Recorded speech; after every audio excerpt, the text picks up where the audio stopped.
Ladies and gentlemen, the Gateway Shield is up for grabs here in the final round of the regular season here in Gridiron Queensland 2021. We've got the Brisbane Rhinos taking on the #1 ranked Bayside Ravens here from Deception Bay. Round 9, the final round ahead of the playoffs here in 2021. Of course, I'm Kenny Andres to talk you through the final week of action. And this time, joining me for the first time this season, Jared Garrity. His game, unfortunately, not available on this afternoon, so he's moonlighting as a sports caller. How you doing this afternoon, mate? Yeah, good, Kenny. It's really great to be here.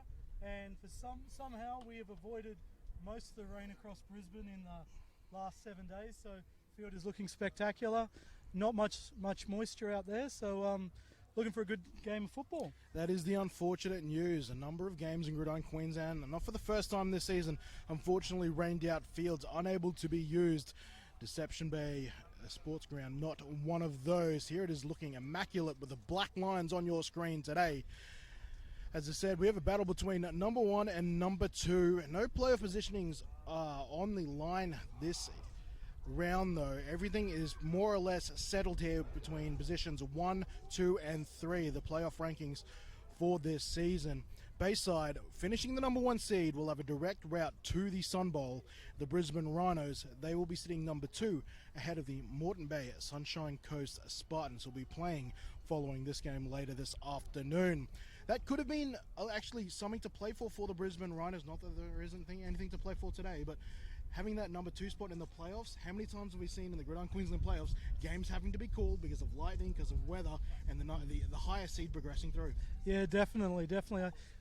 I think it was a few years back that happened, but again, I think there's also probably today a bit of pride on the line, especially if this is going to end up being the Sun Bowl matchup.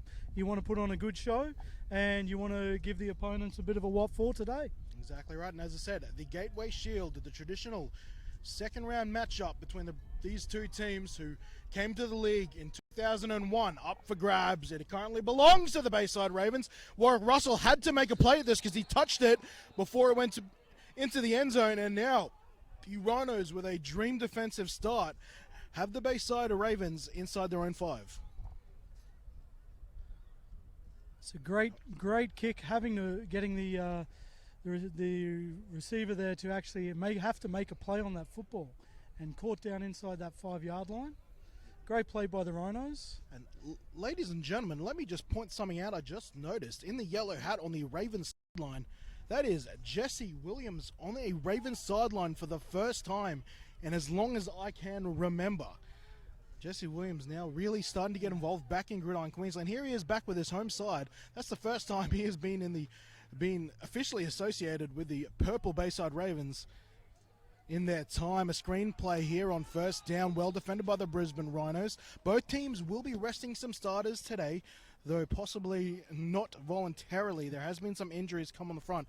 I'll slowly update you as the games go on, but I'll start firstly with Captain Coach Jason Leon not wearing his kit today. He will be purely coached today, and his defensive end partner, and Jack Capewell, unable to beat a ankle injury. He'll be rested this game as well.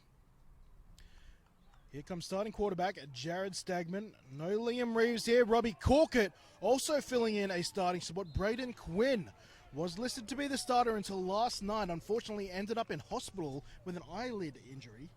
Yeah, something. He has an eye injury. Someone got caught underneath his eyelid, and whilst everything was successful, he was handled, he is still having visionary issues there, so they thought it was in his best interest, particularly in a sport where you can get hit from anywhere, to be sitting out this effectively meaningless game for the Bayside Ravens. It's a great play there by the Ravens. They're just moving themselves out of that in-goal area there. Great play by Steggers. Reverse pivot here. Here comes running back in number 27, Chris Farrar, and obviously big talks about him, about the shoes him and rookie running back Fleming have had to fill since the surprising mid-season retirement of Darius Holiday Miller, and they've really found a bit of a thunder and lightning combination to replace Darius. You simply can't. There is no replacing a Darius Holiday Well, you Miller. can see having to replace one guy with two, it just shows how valuable Darius is to that team. And I think what it also has meant, particularly against the stronger teams of the competition like the Brisbane Rhinos, there's a little more pressure on Jared Stegman and this receiving core. Stegman, three-step drop, climbs the pocket, down he goes. I believe that might be Savellino on the sack. That is the rookie, initially middle linebacker, now moved to defensive end, Xavier Savellino. They've been trying to figure out how they're going to fit so many of these players there. Initially, he took the role of Will Saxby, but Will Saxby's on fire the last few weeks. Got 2 pick sixes in the second half of the season, so he's found his way back into the starting spot. And to make sure he can get his best athletes, Coach Sam Harkness has moved defensive end Savellino, well, to the edge. Here we are on third down, 3rd and 10, reverse rollout for Jared Stegman. Can't find his target in, that is formerly number 10, now number 9, Lachlan Amore. And that will be a 4th down and a good start to this Rhinos defense. Yeah, Rhinos defense looking on point there. Pressure up the middle, and great coverage. So talking to Coach Sam before the game, it said he really wanted to focus on defense today. So it looks like they've come out ready to play. Well, Coach Sam Harkness in their round 3 matchup really went in confidence that he truly believes this is a game that is winnable, and quite frankly, that was their expectations. They weren't there just to give it their best shot. So he was very disappointed because it ended up being quite the scoreline, 50-20 or something along those lines.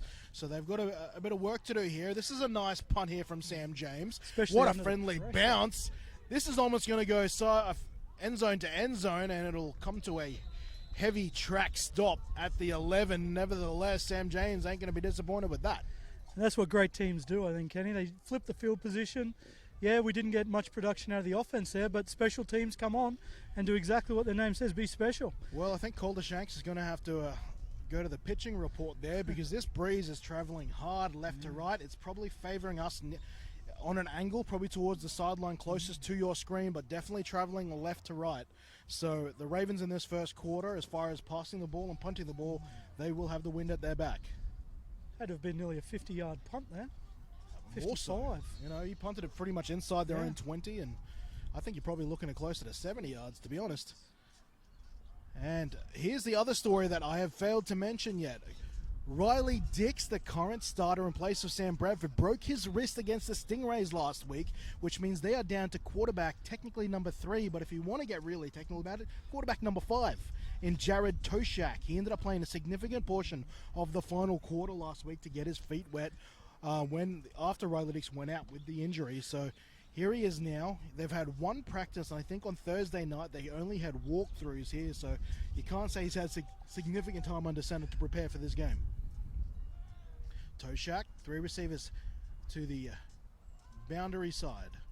He'll roll out that direction. Now throws, looking underneath, can't connect there. I think it was Shanks he was aiming for, and that will fall incomplete. A 3rd and 8 ahead here for the Brisbane Rhinos. I think that's a problem they've had all season. I think they've been down to their 3rd string quarterback on several games so far this year, so they injury bug there. So against the Ravens, they lost Bradford and they ended up putting in Calder Shanks. Following weeks, obviously, they against the Raptors, they were down to their 3rd or 4th string. They went to Sam Bull in a bit of an option offense in a game they lost to the Raptors Spartans. Toshak, speed option, keeps it. Will he choose to pitch it the second time? No, he doesn't. He'll put the foot down. He is away. Toshak into the open field. He's past halfway, pinning the ears back inside the final 10. Can he get to the pylon? Yes, he can. The Rhinos are here to play here for the Gateway Shield. What a read by the quarterback, faking the pitch, hitting that gap and going straight down the field.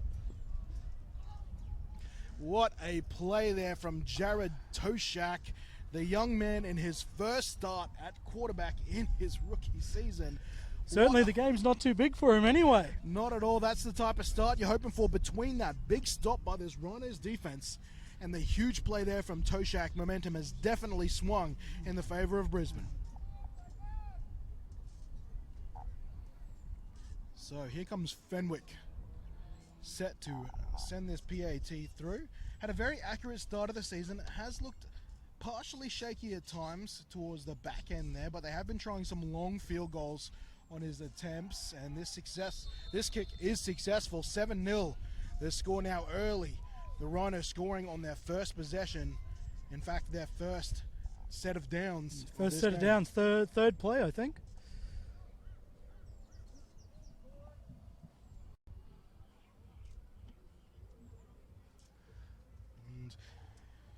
So let's see how the reigning champs answer back to that. There's plenty of experience, even with a few of these injuries.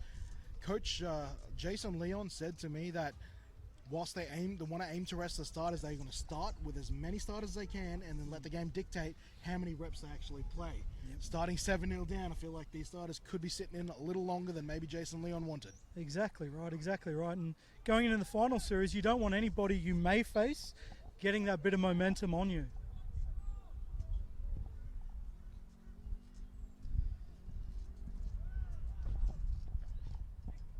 Fenwick sends this ball, line drive, trying to keep it out of the wind. Here goes Warwick Russell. They'll need a few big plays from him, and that looks like he threatened to do so. But he'll get this ball nicely out here for the Ravens, out to their 34. And the experienced Jared Stegman and this exciting receiving core will go to work. And starting off with a much better field position than that first drive there. Up into 30 on the 32-yard line there. Let's see what they can work with a bit of field position here. And as always, the Ravens offense will travel through Jason Stegman. First down and 10. Stegman, just remember Savellino with the first sack of the game out to the left here. They're going to go his direction. Stegman keeps. They're trying to run a speed option of their own. Rhinos do a pretty decent job of locking up Stegman. Maybe grabs 3, at the most 4 on that last play. As we can see, both quarterbacks there not afraid to run the ball when needed to, keeping the defense on their toes. As the game goes on, I think we can probably expect both quarterbacks to exploit those outsides of those defenses a little bit more, especially as the field, although it's pretty dry, will still be a pretty heavy track. It will be. We saw from the way that punt came to a stop. Second down and 5 on that last play. Chris Farrar looking for space, had to stutter, and is that Savellino once again taking him down. Nice start here from the Nudgy basketball player. Or former Nudgy basketball player, I should say. The front four for the Rhinos has really come to play, Kenny. There's a lot of pressure on there through there, and the linebackers are just getting loose and playing havoc. Well, it's a different defensive front to when the Ravens last played them back in week 3. I think they created a new defense when they were taking on the Mustangs in week 6, if memory serves correctly. This 5-2 bear front. They're running a 5-2, and they've chosen to keep it. I thought it might have been there just for the Rhinos. They kept it against the Stingrays as well, believing the run is what they had to stop against Gab Salvo. And against the reigning champs, they're choosing to employ it once more, and guess what? It's working. It is, and fantastic play there by, I think it's number 28. Just getting there, breaking up that ball. Number 28 on our roster, being one of the multiple jersey changes that just continue to happen each week. Each game, yes. I know as a coach, I've been guilty of that a few times to Kenny as well this season. So, yep, I love it.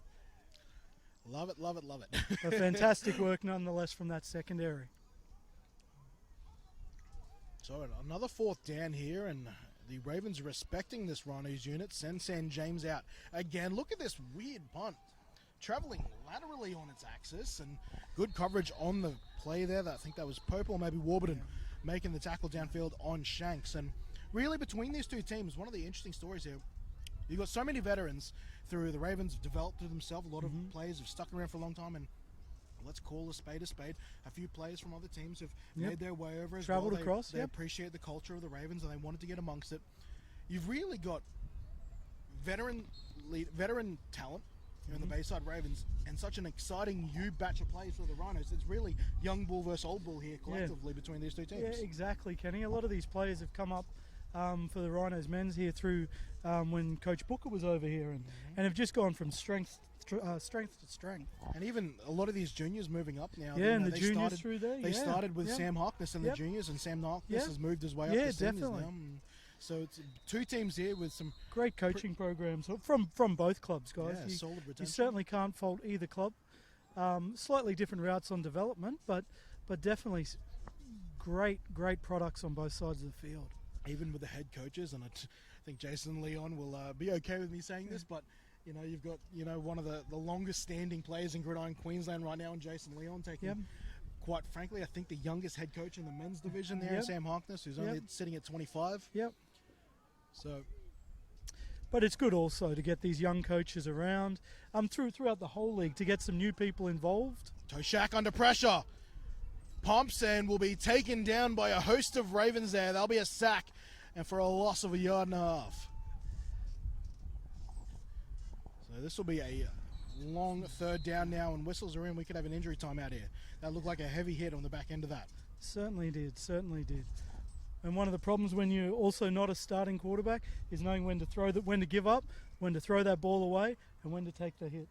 And yeah, this starting Ravens defensive line, even without the likes of Leon and Capewell, there's some big hitters. Have some ferocious there are some big hitters. pass rushes.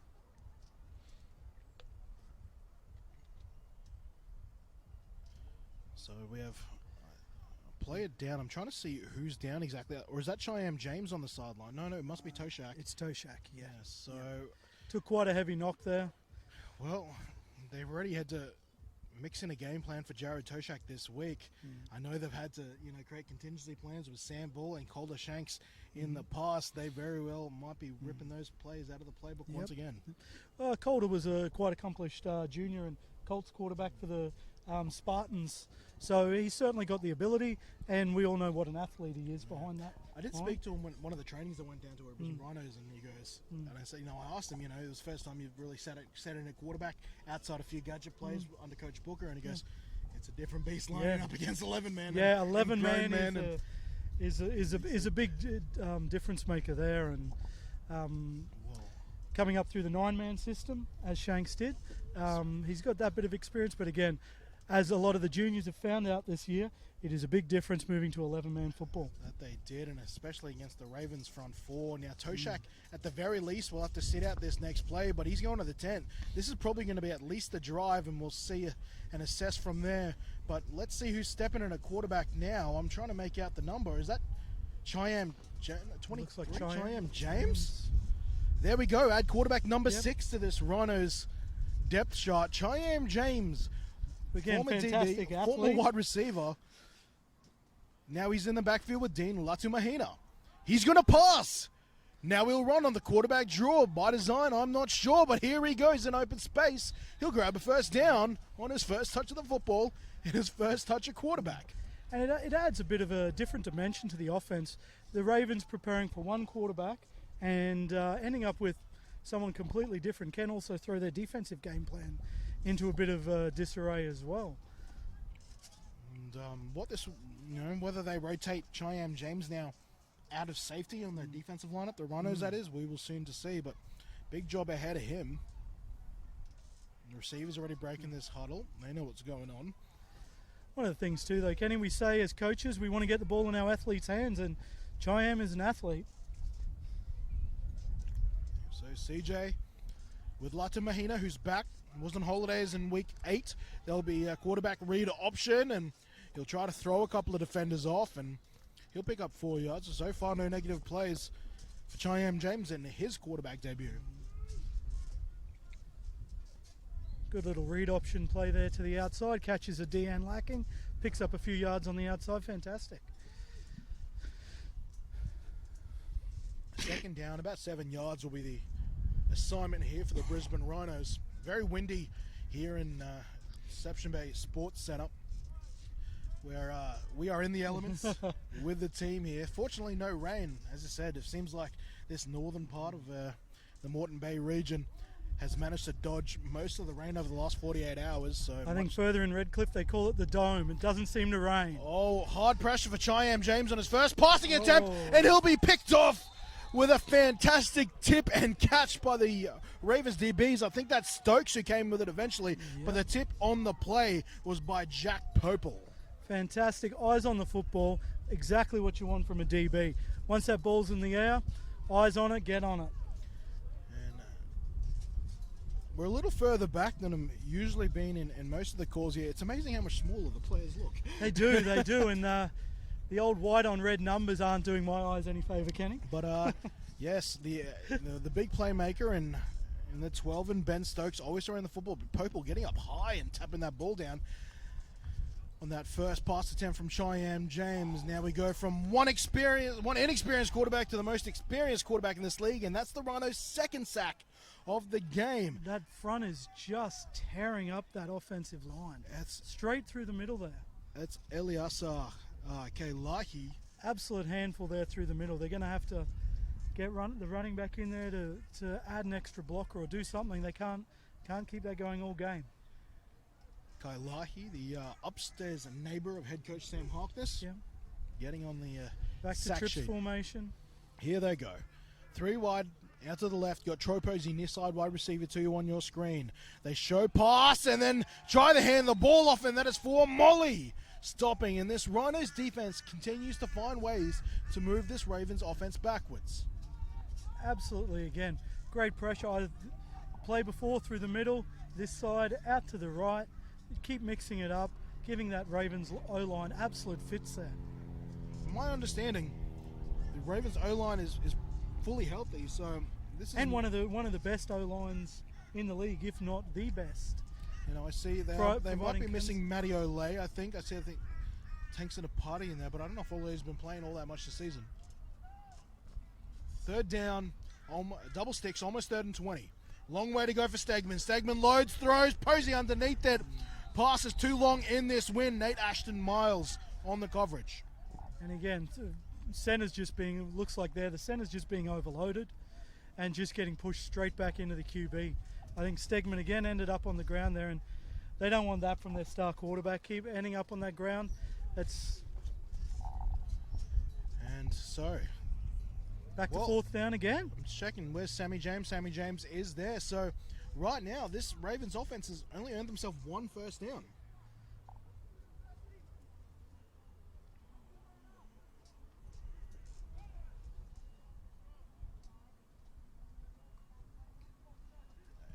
And another great punt here from Sam James. Warburton chasing it. Shanks can't get to it comfortably, so that's his second punt. He's managed it down at the 11. I mean, that's a great game plan by the Ravens, aided by the wind. The last thing you want is Shanks running wild on that field. So, fantastic work by the special teams. Yeah, I'm not sure if it's game plan so much as Sammy James going, I've got the wind, I'm just going to launch it and see what happens. Be interesting to see what happens in this second quarter when we switch ends. But definitely the Ravens are, really struggling. Which is a bit odd being that the wind is with them that direction, but struggling on offense. You know, and there's also times like this, usually you'll see just some sort of screen pass or something simple to Darius Holiday-Miller in space and he'll get you a splash play. Obviously don't have that luxury anymore. Like we said, back to your athlete on the field just to steady the ship. Cheyenne James speaking about athletes, big options, but this one's horrid. Unfortunately for the Rhinos, Wood there, downing it at the 1, preventing a safety, and well, the Ravens at this point might have to rely on their defense to generate some points. Very, very dangerous pitch there.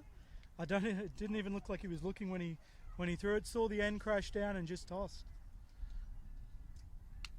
Yeah, I think when you have athletes who particularly haven't had a whole lot of time practicing stuff like your options and whatnot, they're so focused on making the read on whether they should pitch it or not that they don't really have the time to pivot their head. Definitely, Kenny. Look to that guy there, at least not quickly. Cheyenne James, right inside, feet are planted on the Raptors logo. He'll throw. It was picked off last attempt. This pass falls incomplete. 3rd down, and I would approximate that to be about 17 yards to go. So one of the main things the Rhinos probably definitely don't want to do here is turn over the ball in this. We want to get a good punt off here, get a bit of field position, hopefully try to flip the field like the Ravens did. Oh, against this wind? I don't know if it's going to happen. We'd be hoping for the quarter time before you punt, wouldn't you? Exactly right, James Latimahina. James will pass against this wind. Will try to complete. Does he get the completion? No, he does not. Shanks just bounced beforehand. Was the intended receiver. So now this punt unit is going to have a very precarious job here on this 4th down. 4th down, punt from the 3rd. From the 3. Not much room there for the punter either. Well, and a vicious Ravens D-line. Here's the thing. Watch this. I'm going to call this in case it happens. With this wind, which right now is dying down, you might want to punt it right now if you can.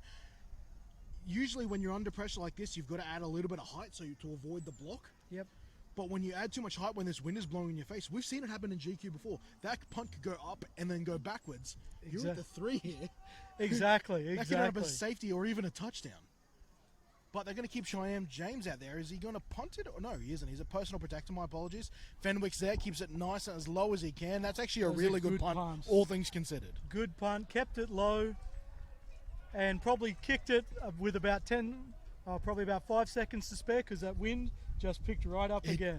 Had they kicked it right now, they would have been in serious trouble. But nevertheless, I'm actually pretty impressed with how much purchase he got on that punt. They actually got the ball out just underneath their 30. I thought ultimately it was going to be spotted outside, but both kicking units have done tremendously today. They're actually been probably one of the highlights, apart from the Rhinos D-line there.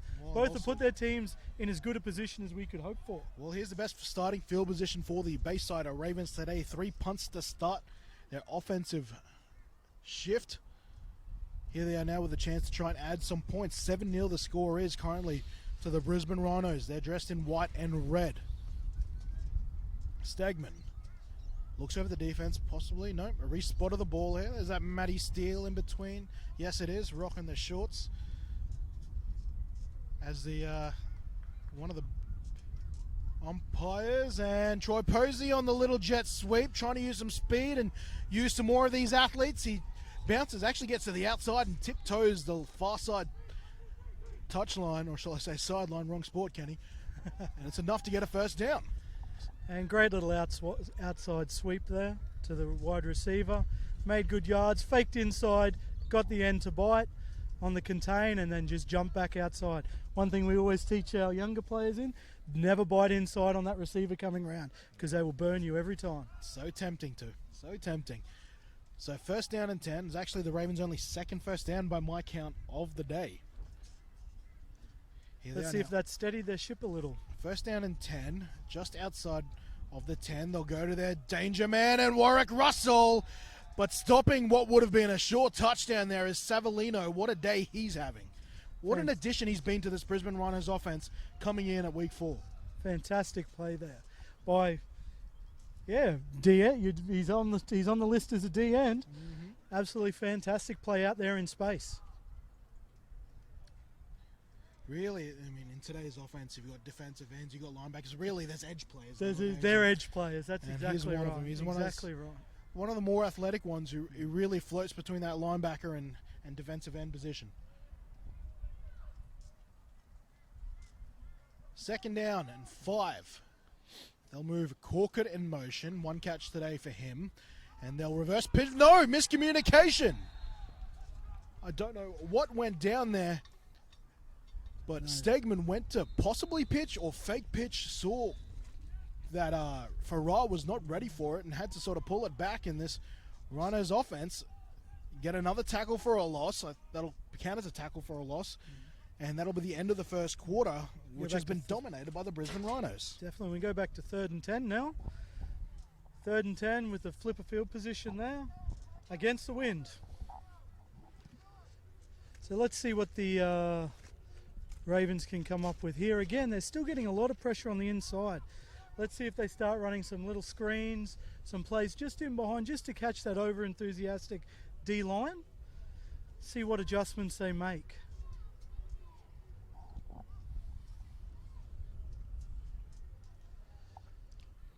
End of the first quarter, 7-0. Your scoreline is to the Brisbane Rhinos. Number 1 versus number 2 here, where number 2 currently with the 1 possession lead. Week 9, final week of the round action. Final round of the year, I should say, action here for you ahead of the playoffs next week, which will be coming to you from Logan City. Definitely seems like the Rhinos have come out today to make a bit of a statement for their finals aspirations, doesn't it, Kenny? That defense is just being nasty. Knowing that this is going to be your Sunball opponent, should you be able to overcome the Sunshine Coast Moreton Bay Raptors next week, you want to send a message and get in their heads now that, you know, we can compete with you and possibly we can beat you. And this is the experienced Mitchell Bessie underneath. They'll turn to some experience to get them across the board. Touchdown Ravens! Mitch Bessie, almost denied short, uses those long levers to somehow go gadget that ball over. And that's why we tell young kids, keep those legs moving. he kept moving and hit pay dirt there. Really good work there. So the Ravens cash in on the short field position there. Mitch Bessie, who has not been a starter from my understanding for most of the season just because he's had family commitments preventing him from attending training. And credit to the Ravens for enforcing that. It's a great adjustment situation. too there against the Rhinos D-line. Or the centre of the Ravens O-line, just collapsing that middle where they're getting that pressure. Plenty of time for the QB then. And this PAT is successful. 7-7 the score nows level themselves at the start of the second quarter. 2 plays deep, in fact.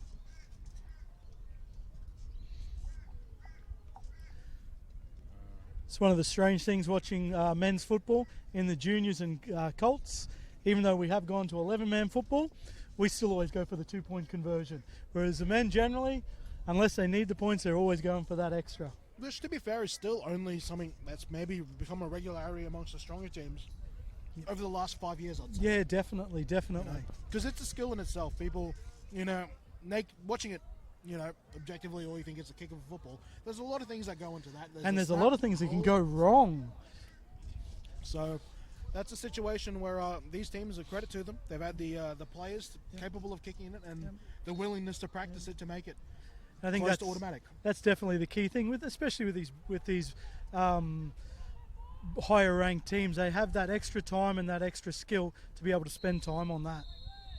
And then this return from Chiam James, who is also now at quarterback, gets the Rhinos out to the 29-yard line. So, they'll actually stop him short there. I think that's probably possibly a little bit of a stingy marking there for Chiam, who I thought finished closer to the 30 than what the line may suggest, but nevertheless, I'll actually use this opportunity to acknowledge some of the referees. Hang on, I've got comments from Mark Louie coming through. Our white hat today is the experienced Brian Balsamo. And as I said, Matty Steele at umpire, centre judge Tim Redshaw has been around here for more than 20 years. Barbara Johnson's also back, Chris Emery, Pat Humphreys, and side judges Craig Civitar. He goes Wood lowering the shoulder, but meeting a fair bit of purple there. Absolutely stonewalled out there on the outside. A bit of a weight disparity between those two defenders. Just a little bit. Certainly not someone I'd like to be caught out there by. Indeed. I'm just looking at some of the supporters here at Deception J Sports Center. There's one gentleman, I'm not sure who it is, literally as close to the players' box as you can get in his chair, but he's one of the loudest in the field today. Yes. I love park football. Second down and 9 yards to go here for the Brisbane Rhinos. Had the one big offensive play, otherwise now rotating back, and I think back to play quarterback is almost another intercept. A second intercept today by Ben Stokes has had to be acrobatic for both of them. And yes, another turnover. Fantastic athleticism there. Tip drill. Follow the ball with the eyes, and that's what happens. And again, when you have a player who's played as many reps as Ben Stokes has, those sort of things, they become more and more second nature to him. And an absolute ball hawk he is. Played Australia at that free safety position, and still going now, despite being a full-time OBGYN, I believe, in the medical world. So to all you juniors out there, that's exactly how you play those sort of balls, all right? So that was Toshak back in at quarterback. His first pass attempt picked off. Second intercept of the day, and this is the fourth sack of the day for the Brisbane Rhinos. Massive communication error there again for the Ravens. Is that Jeff Edmonston getting in on that last sack? So not only are they generating pressure, they're generating it from multiple players. It is. It's all over the line. It's all over that front. It's either we're getting the center one through the center one play, through the left, through the right, then even wider from there. And this is one thing that we've got to take into consideration, both these teams now, is where you are. The finals are just around the corner. Injury-wise, you want to keep your quarterback as clean as possible. There goes Posey. Posey with his second first down run of the day. It's another first down. So the Rhinos probably would have loved to add one more score there because the Ravens, they look like they've woken up. Yep. Quick short passes, get the ball out quickly, protect the quarterback. When you've got that much pressure up the front, it means there's a gap somewhere. First down and 10. Ravens have got this ball out to the Rhinos 30. I think that's one of the things with having such an experienced quarterback too. Eventually he'll find where you're deficient on defense. Spread formation, both slots off the line. Now they get that little, possibly a duo play up the middle there to Farrar, and it works to the tune of 5 yards. Great leg drive by the running back there. I think he was hit at the line of scrimmage, still managed to get 4 out of it. Great work. And he is definitely more of the oil tanker type of back, if you will. We'll wait to see Fleming's first touch if he's available today. I'm looking out for number 20 on the sideline. I'm just getting used to some of these new numbers for the Ravens. Last time I called them, they had jersey issues. So they've since had all the right jerseys come in, so everyone's changed to their preferred numbers. Second down and 5. Morey left slot. Bones Russell is the target. Going deep for Bones. And the Bone zone is not open, at least not on this play. Just enough pressure there on the quarterback to have to get rid of that ball early. And I can only imagine the adjustments mentally, these multitude of quarterbacks at the moment, but primarily Stegman and Toshak are having to make it with themselves every play, just with the way this wind is swirling about. It's just change. It is, like you said, Kenny, changing play to play. It's weird for a breeze to be this powerful but this breezy. Yes. And then all of a sudden it will drop to nothing. Oh, this powerful and this fluky, I should say. Third down and 6. Under pressure is Stegman, but delivers it over the head of Troy Posey. And yet again, another hit on Stegman there. Well, here's the thing. The Ravens are built on this multi-receiver offense. They're not the type of team to really drop players into the box to protect. They may have to change that if they want to keep Stegman a bit cleaner here. I think he's been hit on just about every pass play that they've had. They're down one tight end. Obviously, Braden Quinn, as I mentioned earlier in the broadcast, unavailable today. Robbie Corcoran is a big body, more than capable of stepping in and blocking. But as I said, they tend to use their receivers and tight ends off the line in the slot. Fourth down now. They're going for it. Have they got someone offside? Free play. They're going to whistle it dead. This will be close to a first down. Let's see. I think it's closer to a long 5 here, so it could still be fourth down here for the Bayside Ravens. So it is offside, as per referee White Hat Brian Balsamo. But is it a first down?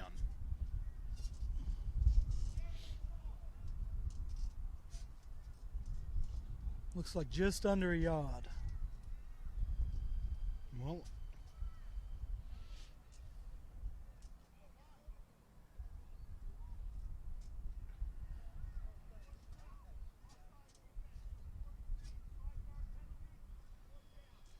and getting pinned for the offside there was number 43, and Kailah here again.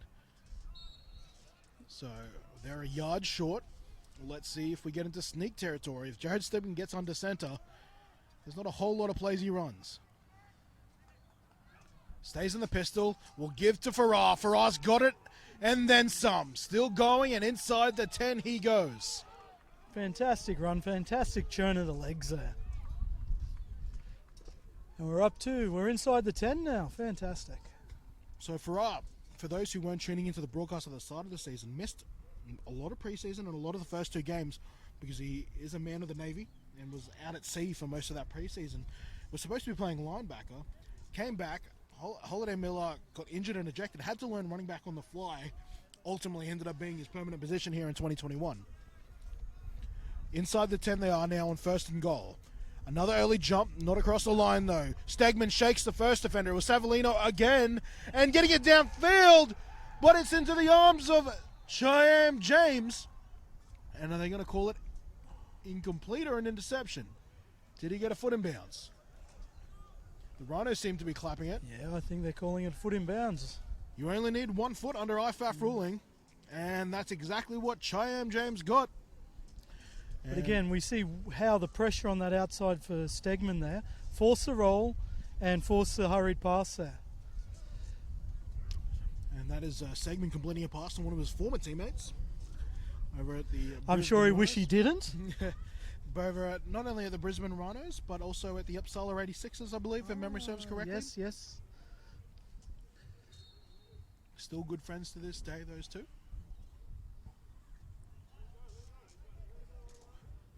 First down and 10, so big stand here. Big red zone interception.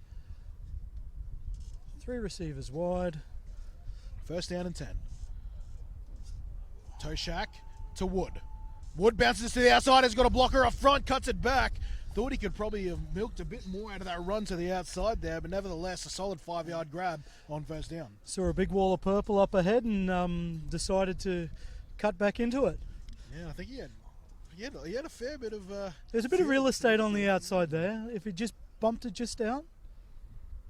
I'm not saying he would have scored a touchdown, but I think that was probably a good 3, maybe even 4 yards. 3 or 4 yards, yep. So, Rhinos offense back on the field after throwing an intercept to Ben Stokes on their last possession. 2nd and 5. Wood, the back in the backfield. Toshak looking deep, but it's a draw play to Wood. Wood lowering the shoulder following the block of his big left guard in Romeo Tanyelu, and that's enough for a first down. And another well-designed play there for the Rhinos, keeping to their strengths, especially with a backup quarterback. That's what you need to do. Keep to your strengths with your running game. Do the little things right there. Keep the ball moving. Keep those chains moving. And here's the thing: the Ravens. I was speaking to a couple of Ravens and Coach Chase Leon. He said this isn't the same Rhinos team that we played in week 3. There are a number of recruits. Tanyelu, who is the left guard, they just ran behind them, is one of them, and he is a very big body in the middle of that offensive line. Shanks coming back for it, incomplete. Look, it's hard to miss him between that size and that yellow helmet. Yes, he is a big boy out there. And he is very raw at the moment. Less than a season under his belt, only a handful of games. So much great notice this season, O-line, D-line, some of these big boys coming across from league and union, being that our season was a little bit later this year. Just some absolute raw talent, but some monster humans. Quite a few between both those. I'll rattle through a couple of the names in between the next two plays. Would, again, expect a big workload from him and Latu Mahina, I think, but the Ravens' defense finally get a measure of revenge there. I think that's Shelvin Chand taking down Wood in the backfield. Looked unblocked on that edge out there and made the running back pay for it. My apologies, 93, that was Lucas Tulmoana. He should be starting at defensive end for Jack Capewell this week. It's a fantastic little arm wrestle happening at the moment. Both defenses seem rather dominant. Both offenses struggling a little bit. So I think it might be up to who makes the best adjustments coming forward. I think the second half is going to be huge, as well as, obviously factoring to that is how both these teams choose to manage their starters towards the end of the game. Toshak, dump off to Wood. Wood has got Desmond to beat past him, and he's found some space. He's got to beat Stokes. Gets behind the tent where we can't see him, and he squirts out the other side. First down, Riley Wood. About to the 30-yard, great play, and that time he saw that gap on that outside and didn't hesitate, just put the foot down. He's got plenty of quickness. So some productivity here, and it looks like Toshak is shaking off the last interception. Makes a nice completion there. They are keeping it nice and simple for him. I'm expecting him to make throws downfield or really even in the intermediates. So far they've kept it pretty primary for him. Yeah, definitely. And confidence building too. Those little screens, especially when you've got that much pressure through the middle, those little swing passes and screens to the running back are just gold for any quarterback. First down and 10. Max Williams in the slot, that's where they target, and that's where he'll get a shake and bake from Williams, and Williams gets it inside the Ravens' red zone. And that was a beautiful little route just down that seam between the defenders. Quarterback recognized it, and just brilliant work. And I don't know how much tape you've managed to see on the Rhinos this year, Jared, but that is where he has made his money, Mr. Max Williams. And it's from that position. It's a real down. great. Yeah, it's a really great to see these guys picking up holes in zone defense. It's one of those things that we don't think of in our sport over here. The idea of running zones and understanding where zones end, where they begin, and exploiting that as an offense. It's something we're going through, and I know a lot of the junior teams now are going through with the 11-man. And it's great to see that players get that over here and understand how to exploit it. And the player down for the Ravens is the South African cornerback in Rhinos. And you want to talk about players with rugby and rugby league backgrounds? He's one of those. He has a rugby union background, I believe, obviously growing up as a Springbok. Yes, fanatic. yes. We won't hold that against him though, will we, Kenny? And as you mentioned, plenty of rugby league converts. I've mentioned all the way throughout the years for the Rhinos TV broadcast there.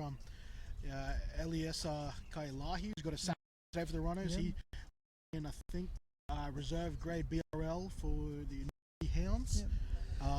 The right side of the Rhinos offensive line, Volkanovski and Wallace, I think, or at least Volkanovski was playing reserve grade BRL for the West Brisbane Panthers. It's one of those catch-22s we've had with this season. It's been great to get these extra players down, these players that may not have come down because the season was pushed back. Of course, we know the downside though is end-of-year weather. All right, we're pushed back right in the middle of storm season, so this season's a good with the bad. It's allowed us a new group of athletes, but we have had those couple of extra games that we haven't been able to play. Well, this is interesting, just looking at the date now. So we're sitting on the 27th of November. This is usually Sun Bowl time. This is usually Sun Bowl time, exactly. And now we're having the Sun Bowl in a few weeks, and weather and temperature now really come into play. If you're getting by with just, regardless, 22 people, you're going to be struggling come Sun Bowl time with just the heat and the weather that we experience in this climate. There is said, and I'll say this, touching whatever wood I can, maybe it's I've had the bias of calling a lot of night games this season, but it feels like the weather hasn't been as hot as previous seasons. I think the rain has kept a lot of it away. The other benefit is with the reduced Women's League. We've had all our games played that little bit later. Yeah, not as many midday games. Yeah, I know as a juniors, normally we would start games at 11, and by 1 o'clock you were ready to be taken out of the oven. So it's good to have that 3 o'clock start or that 1 o'clock start. Well, first down and 10 as we return from the action. To the action, I should say. Wood cuts us back. Wood finds some space up the middle. He's having a good second quarter so far, Riley Wood.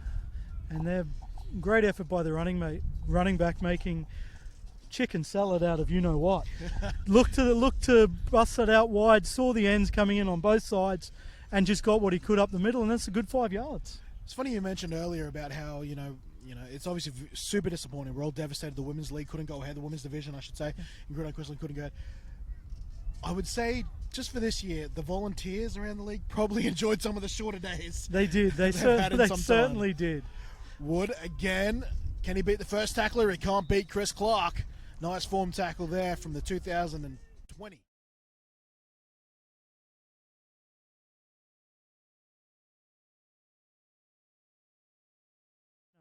Will really help their backup, their number 11 there at quarterback.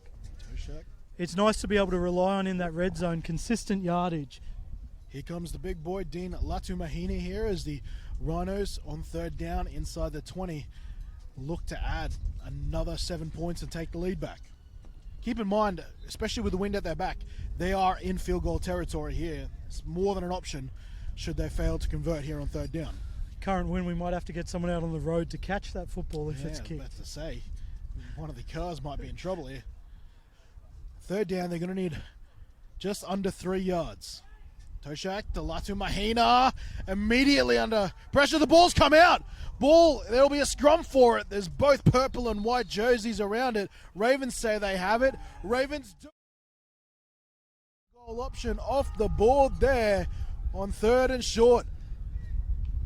One of the Ravens defensive ends come through and punch that ball out of the experienced Denton Latumahina's hands.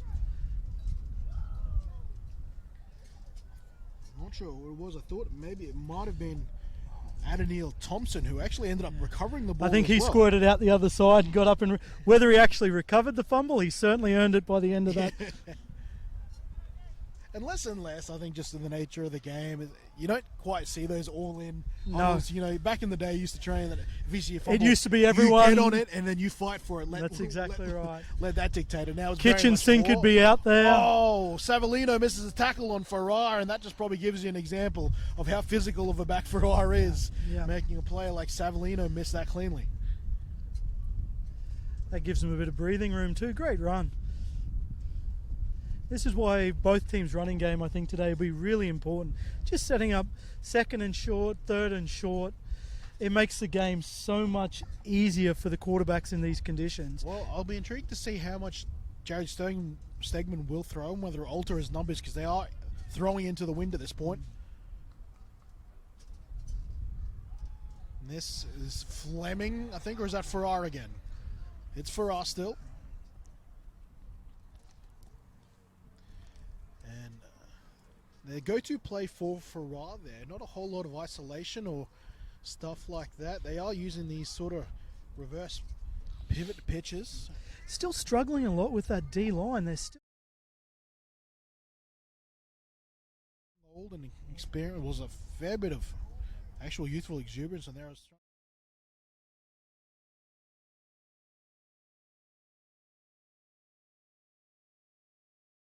To the edge, Savellino joins him over to the left-hand side.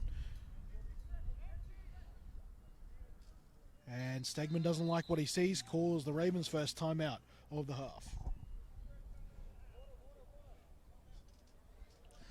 And with that, we might actually take a quick timeout ourselves.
And third down conversion after that timeout. Stegman with the adjustment finds Warwick Russell underneath.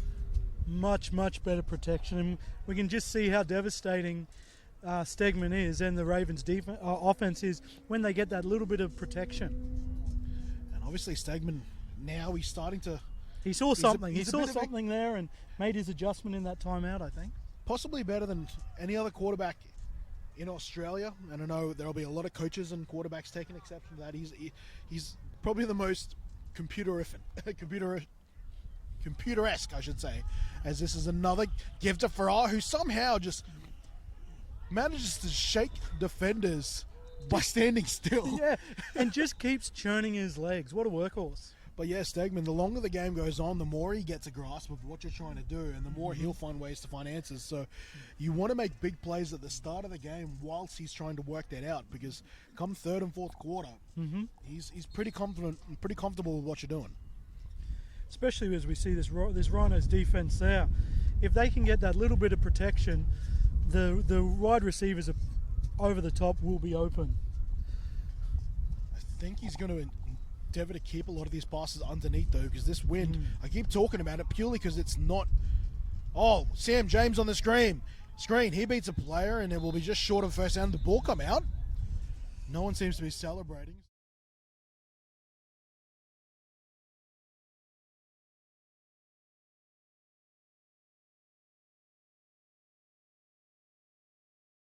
Passes, and that's Stegman playing to the conditions. Not that that is unusual for the Ravens to be taking that first level on as much as they want to. And yeah, as we see, the wind's just picked up here again. And there was a flag on the play, has been waved off. But what people sort of who haven't played before, and especially haven't played quarterback before, even the simple passes underneath, you've got to put an extra bit of pepper on that. You can't feather them in. You now have to drill them in with the wind in your face. Stegman really loads and throws on this one to try and get a comeback route on third down to Mitchell Bessie. Did actually get there. Bessie couldn't hold it.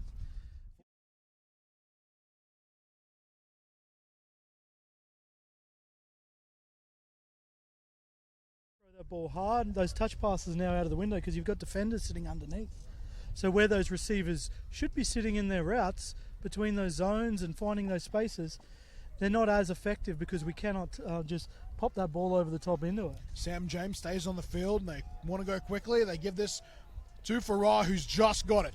Looks just like enough. a first down. Got about it by a yard. Yeah. So one of the benefits to having one of those sort of running backs, isn't hold it? the phone. No huddle here. They want to move. We are into the second quarter. I imagine we still have got quite a few minutes before the 2-minute warning, though. But the Ravens want to play fast. They try to hit Bessie on the far sideline there. Goes over the top of his head. He's marked there from China.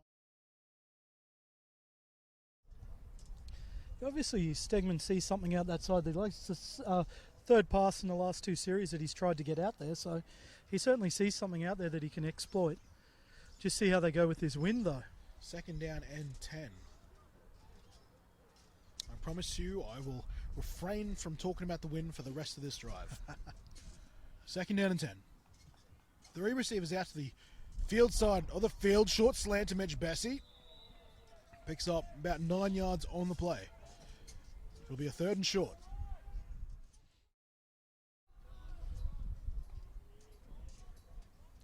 Last third and short, or fourth and short I should say. They went to Farrar.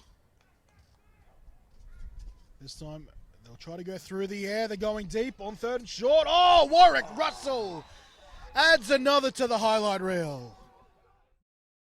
On that sideline. Is there anyone in the league right now who knows where they're on the field better than Warwick Russell? Mate, if they have, I haven't seen them. That is just fantastic awareness, fantastic body position, fantastic route discipline. I think we were talking before the game, and one of the things that, when I look at the Ravens games, that set them apart from the other teams, not so much athletic ability. There's athletes all over the league. It is that discipline throughout the team, the route discipline, the blocking discipline, the extra little 5 to 10% what we discussed that sets them apart, and that is one of the perfect example there. First down and 10. Inside the red zone now. Stegman rolling right, finding Amore. Amore catch inbounds, takes us just inside the 10. 10 in fact. Take a look at that again. Stegman throwing off his back foot there, but dangerous given the conditions he's playing in. Second down, 4 yards here for the Bayside Ravens. He's got Bessie underneath, but he goes back to Amore. Amore grabs another catch there on this drive, and now they will have third and short once again. So they definitely found something on that side that they can exploit with that on that defense with that high-low attack. Right now they're actually attacking Tyson Snag, one of the experienced defenders in this Rhinos defense. It's between him and Kieran Alexander, who I don't want to say is not a starter between both these teams. Both teams have actually weirdly have rotated through corners all the way throughout the season, so it's hard to really establish who's a starter as far as the cornerback position goes. I think everyone's had a pretty fair share of starting snaps. Which can be a massive boon come finals. That was a timeout from the Rhinos now. They used their first timeout of the half, and they're obviously going to try and find an answer here. The Ravens on quite a roll in the longest drive they've had this game so far. And a convincing drive too, Kenny. I think they've moved the ball with relative ease on this drive, so those few adjustments they may have made at quarter time have sort of starting to pay. As the Rhinos come out pretty quickly after calling that timeout. Usually the team that calls a timeout is the one who's lingering a little bit longer. Sometimes though, some coaches will call the timeout just to get his team to the sideline and say, hey, chill out, we've got this.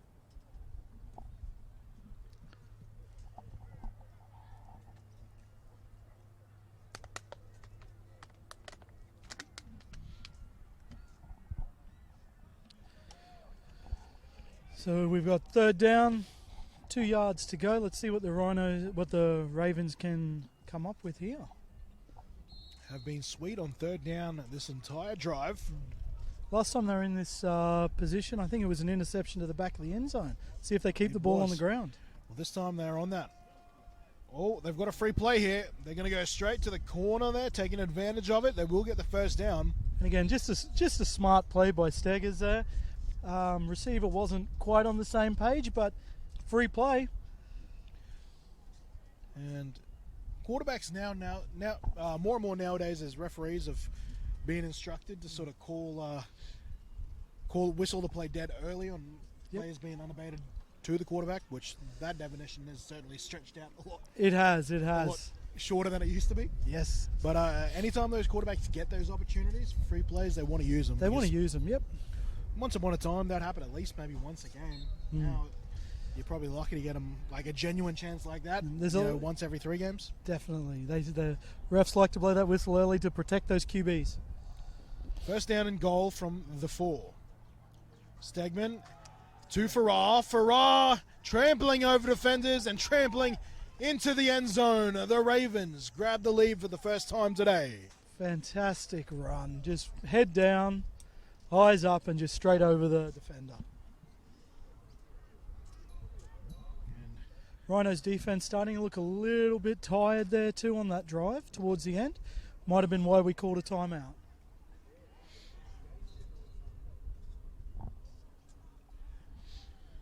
So coming back for the PAT, Robert Quimby.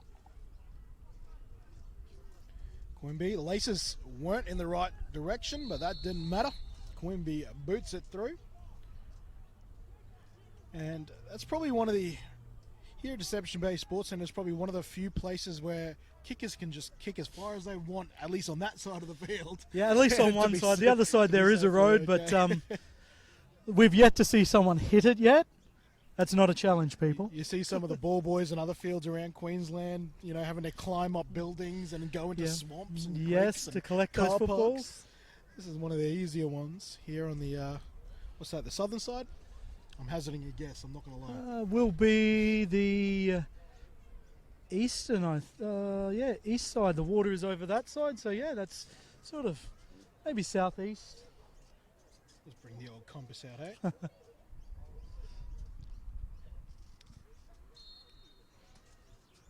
Northeast. we were close.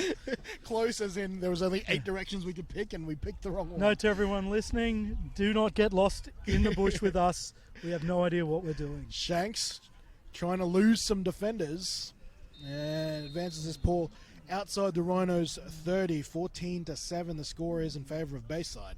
Here, halfway or towards the back end of the second quarter of this round 9 matchup. The Gateway Shield on the line for these two teams. Currently in possession by the Bayside Ravens. For those who are unaware of it, between these two clubs, they created an inter-club championship, and it would be dictated by the final match of the regular season between these two teams. And once upon a time, it would also involve it'd be an aggregate score between the junior and senior sides. Obviously, the Ravens no longer with a junior side as of current. So it is coming down to just the senior matchup here, and they won it last year, and I think they won the year before. Prior to that, I think in the Christian Strong year, the Rhinos is the last time the Rhinos had the Gateway Shield. Toshak loads and throws with the wind behind him. Too much wind though. Ben Stokes has got 3. Here he goes. The doctor looking to carve him up. We'll go backwards. We'll pitch the ball. Who's there? Is that Chris Clark? Chris Clark throws it forward. He doesn't know where he's going. Now it's in possession of the Brisbane Rhinos. 2 of the most experienced players on the Bayside Ravens just made one of the most egregious mistakes I've seen this season.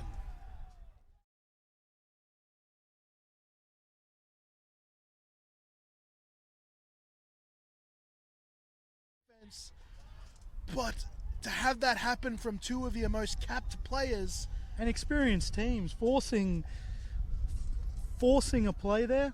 At least we know the game obviously means something to both clubs if they're going to that extent, but it's in such a close game that could be a crucial mistake. I can't make heads or tails of that. And look, I haven't played to the levels of those two players have had, and I know they're trying to make something fun happen. I know there's nothing on the line for them, so I can understand why they did it, but that just cost them literally 6 points. Maybe more. They just recovered it for 2. It's an 8-point turnaround. I'm just double checking whether that counts. No, it's counted as a block. No points allowed, so it'll stay 6 points. But I think there's something to do with the trajectory of the ball. Yeah, I think if it crosses the line, it counts as a block. But in any case, or counts as a missed kick, doesn't it? A missed kick, yes. Yep. And that looks like that is a half. Yeah, and you just saw on the replay there, we managed to get it there. It just, after firstly, the running backwards from Ben Stokes, and I get it. He thought maybe he had some blockers back there, goes around. Yeah. He pitches it. Then Chris Clark pitched it forward. And it's one of those situations. Look, actually, I now understand the context of it a little more. We somehow missed a 2-minute warning amongst that. Yeah. Our apologies there. Yeah. So it was the last play of the game, so it's not nearly as egregious as I probably made it out to be. Yeah. I thought it was a lot more time to play in that second quarter. So fair play to them, but nevertheless, it still puts you behind. Down. So, yes, I mean, I won't completely hold my punches on that because it did cost them some points there on the back end. So certainly the Ravens coaches would not be happy about that, especially simple errors like that coming into the final series. I know how much they demand of this team. All right, in any case, we'll assess that a little more coming back into the second half. We're going to get some water and pizza into us here at halftime. You're joining us here for the Gateway Shield. Final game of the regular season for these two teams. Back with you after halftime. Second half just about to be upon us here in the final week of the 2021 Gridiron Queensland Men's Division regular season. The wind, however, has not died down. In fact, I would argue over halftime it's only gotten worse. So much so the ball has been blown off the tee. So for those who might be tuning with us, or those who might have only tuned on the back end of halftime there, the last play that probably got everyone talking during the halftime break was that last play from that Ravens defense, who intercepted a pass in the final play of the first half, and then went on to do 2 pitches that led to a Rhinos touchdown following a fumble. Of course, I could see what they were trying to do. It was the last play of the game. And effectively, let's remind everyone, the Ravens are playing for nothing but pride. And there is obviously some silverware on the title, on the line with the Gateway Shield. But as far as playoff positioning goes, the Ravens have no skin in the game. But still very unusual to see them make such a mistake like they did on that final play, Jared. Yeah, definitely. Especially with the discipline this team has that we've talked about. I think we can just tee that up to a bit of brain snap and a bit of over effort on the players' part there, and I'm sure the coach will get them right going forward. Well, look, and I'm sure Pete Brewer will message me through the week and remind me that this is a pick and pitch defense. Yeah. When they get the turnover, they're looking to score there, and well, sometimes I guess it can lead to an offensive score. As Latu Mahina will start us off. A run up the middle. Toshak has been sound in his first start at quarterback. Scored a long-range rushing touchdown on a quarterback keeper, but then also threw a pick to Ben Stokes. Ben Stokes has 3 intercepts on the day, including the aforementioned play, I should say. Certainly earned his paycheck today. Yes, he has. See the Rhinos pinned deep down into their own territory here. Let's see what they... For the first time. The wind back against them here in the third quarter. Looking for Max Williams in the slot. Bailey was matched up with him. Coverage was good. And a 3rd down and long. This is exactly where the Ravens defense want to keep the Rhinos here. We saw last time they were pinned down there, we had a short punt, followed by, I think, a score after that as well. So again, using that field position to their benefit. See what happens on 3rd down. That was towards the end of the first quarter, and the first play of the second. The Ravens Scored through Chris Farrar as Toshak loads and throws, intercepted. Again, The pass held up in the air, and taking that away for this Ravens defense is the Englishman Robert Quimby. Let's take a look at that again on the replay. Jared. and again, that ball just got held up. That wind just picked up right now. Held up. An easy pick for the defender. But although he did have a bit of field to make up to get that, so it was a pretty athletic play. And we are this Ravens defense, as far as their back seven, among the best at locating the football. Actually, they're calling that, it hit the ground, they're calling that, Ken. Oh, so take that away from Quimby. Rhinos with a chance to punt it away, so Toshak avoids throwing his third interception of his first start. The ball hanging in the air again. Warwick Russell keeps his feet in bounds and will add about 20-odd yards. We'll take 20 yards off that punt, shall I say, with a good return there, and Ravens start their third quarter in plus field position. Let's see if they keep going on how they finish that first half, just running that ball, short passes in these conditions, and just coming downhill into that Rhinos defense. Well, they didn't really change the way how they got the ball in Farrar's hands. It more or less looked like the same play, just left and right variations of it. Have the Rhinos found a way to adjust to that here in the third quarter? We'll soon find out. But that man, Farrar, is in the backfield. Posey, fake to him this time. Give to Farrar, and the Rhinos tackle him there. And is that Was a bit of space 35 there. on the tackle? Looked like 35. Jackson Collins, who is in on the play. Looked like a little bit of a gap there that closed up pretty quickly. Again, the Rhinos front just keeps chugging away there.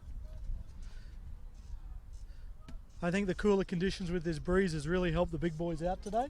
May not be kind to the quarterbacks and the kickers, but certainly helped the big boys out. It's big boy season. Second down and 10. Stegman, 3 receivers out to the left. Quick throw to the inside to Mitch Bessie. Catch made on the play. And that is, keep wanting to say carpet. Snag on the play. Carpenter's on the next game.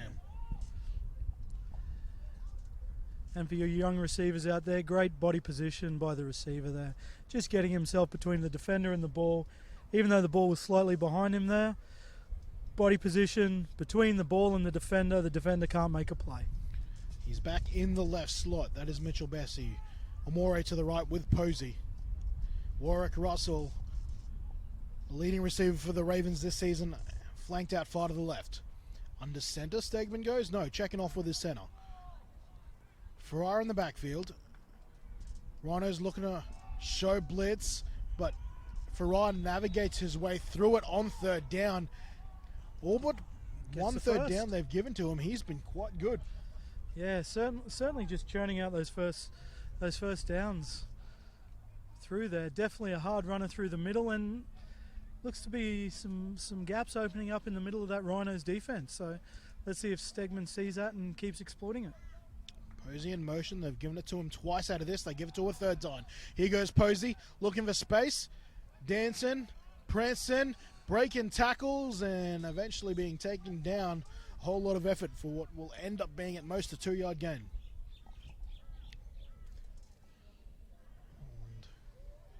you'll see on a replay there, trying to go back and find some production out of Posey once more. A bit of speed shown there from the Rhinos defense. Finally adjusting to that. Again, that's what good offenses do. They get the ball into their athletes' hands, their productive players' hands, however they can. And as we see, defenses try to shut that down. Thought for a second one of the teams had called a timeout if they had. Didn't see the signal, but I think they were respotting the ball. Ryan Balsamo, your white hat referee, here for this first game. Found out last week he's refereed ice hockey as well before. Ah. Yeah, I think he did that in Canada, if memory serves correct. Second down and 10. Quick pump. Stegman over the middle. Finds Amore. Amore with a nice catch and touchdown. Ravens make amends for the 6 points they gave up on the back end of the second. And again, just a matter of time there with the compressed defence. They're playing downhill. The defence is playing downhill there. Once the line gave Stegman enough time, he could just put that ball over the top. Great adjustment by the Ravens offence there. PAT team on the field. He's another receiver really emerging in this Ravens offense, another one of their junior converts. Snap down, Bessie with a hold, Warwick Russell with the PAT, which is successful. So that's another 7 points on the board to the Ravens, 21-13. The score now, and that 1 point difference could end up playing a factor here. Certainly could, certainly could. So the joy about that, if you are on the Ravens side of things, you score a quick score like that on your first offensive possession of the second half, you can more or less wipe the pressure of that mistake in the second That's quarter. exactly right. It's cute. They've got a nice little buffer now. You can laugh about it at this point. You can. For now until training possibly on Monday. Well, that's the thing, Jason Leon. If they can win this game, his team will they have a bye regardless, no? Yep. So I feel like coaches don't forget. I can imagine a few players might be having a reason to miss training that Monday. Believe it. No, it's Tuesday. Thursday is the Ravens train. That's a better take by the returner there. James finding space, hurdling a defender, and advancing this ball out past the 35. I think that's just him showing his experience in these conditions too. The other returners in the last few possessions have let that ball bounce. He's made his adjustments, so he's under that. I'm just thinking the last time I called a game here at Deception Bay, two things come to mind. I saw a very dominant display from the Gold Coast Stingrays women's side. I think they scored 103 points. Yes. If memory serves correctly. Had to call that game on my own. Had to really go to the depth of my Gridiron Queensland trivia to keep that chat going. Yeah. And I think I also saw a game here from the soon-to-be champions at that point, Griffithini Thunder. The Thunder, yep. We had a few of their imports really putting on a solid display for them, and obviously setting up a platform for a championship season. Pass caught there. Lockie Taylor scored 2 touchdowns against the Stingrays. Finding a bit of a soft zone out there wide. He's come along there, and there was an ongoing joke in camp about when he would score his first touchdown, and ended up doing midway through the season, and has been a regular red zone target since. Top and tailed, I believe, the performance against the Stingrays last week. Scored the first touchdown in the last. Gets his first catch of the game here early in the third quarter. One of the great things to see today too is a lot of these, as we've talked about through the broadcast, all these young players coming through for the league. These 18-year-old, 19-year-olds who've stepped up from both teams. Keeps the legs churning and gets this ball maybe just past the line of scrimmage. Give him half a yard on that run. For a second I thought he might have been able to find some space.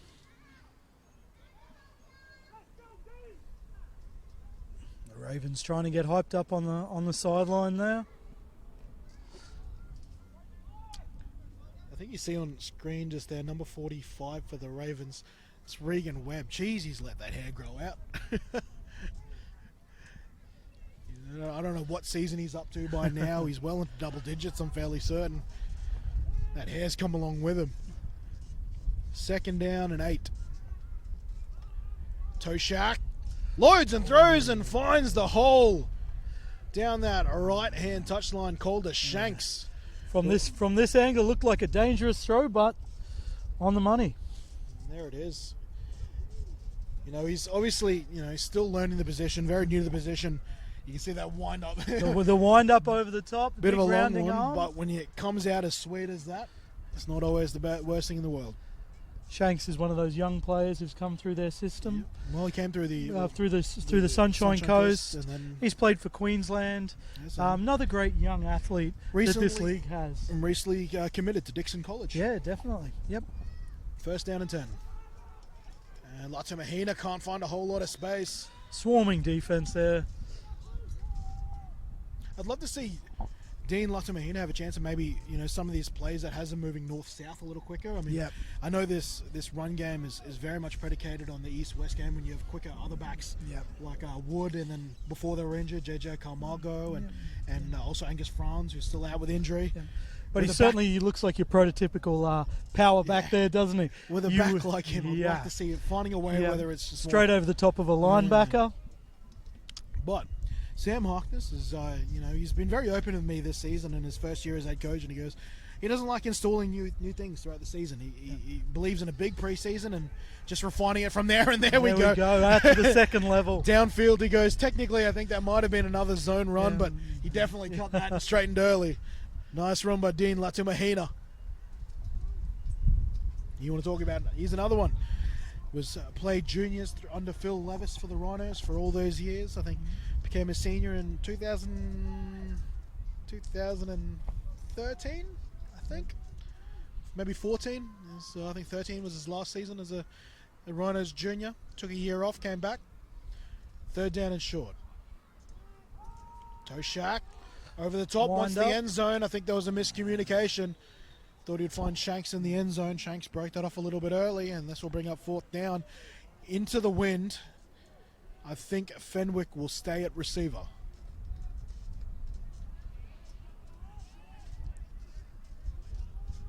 Let's see if we get another nice downhill run here. Trailing by 8. They'll need at least 3 on this fourth down play. Fenwick and Williams now moving out to the right. Lockie Taylor. So they can get a run behind some of these big lads up front. Well, they've got a lot of space here. Lockie Taylor to run a bit of a choice route on the field side. They've done that a lot, and now that's going to be a false start. Tack another 5 on. And now they go back to the drawing board and see what they can come up with here for fourth and long now. Oh, whoa. Am I hearing field goal? So they're sending the field goal team on. Now this ball is marked, what's that, 20 at the 20. So this makes it a 37-yarder.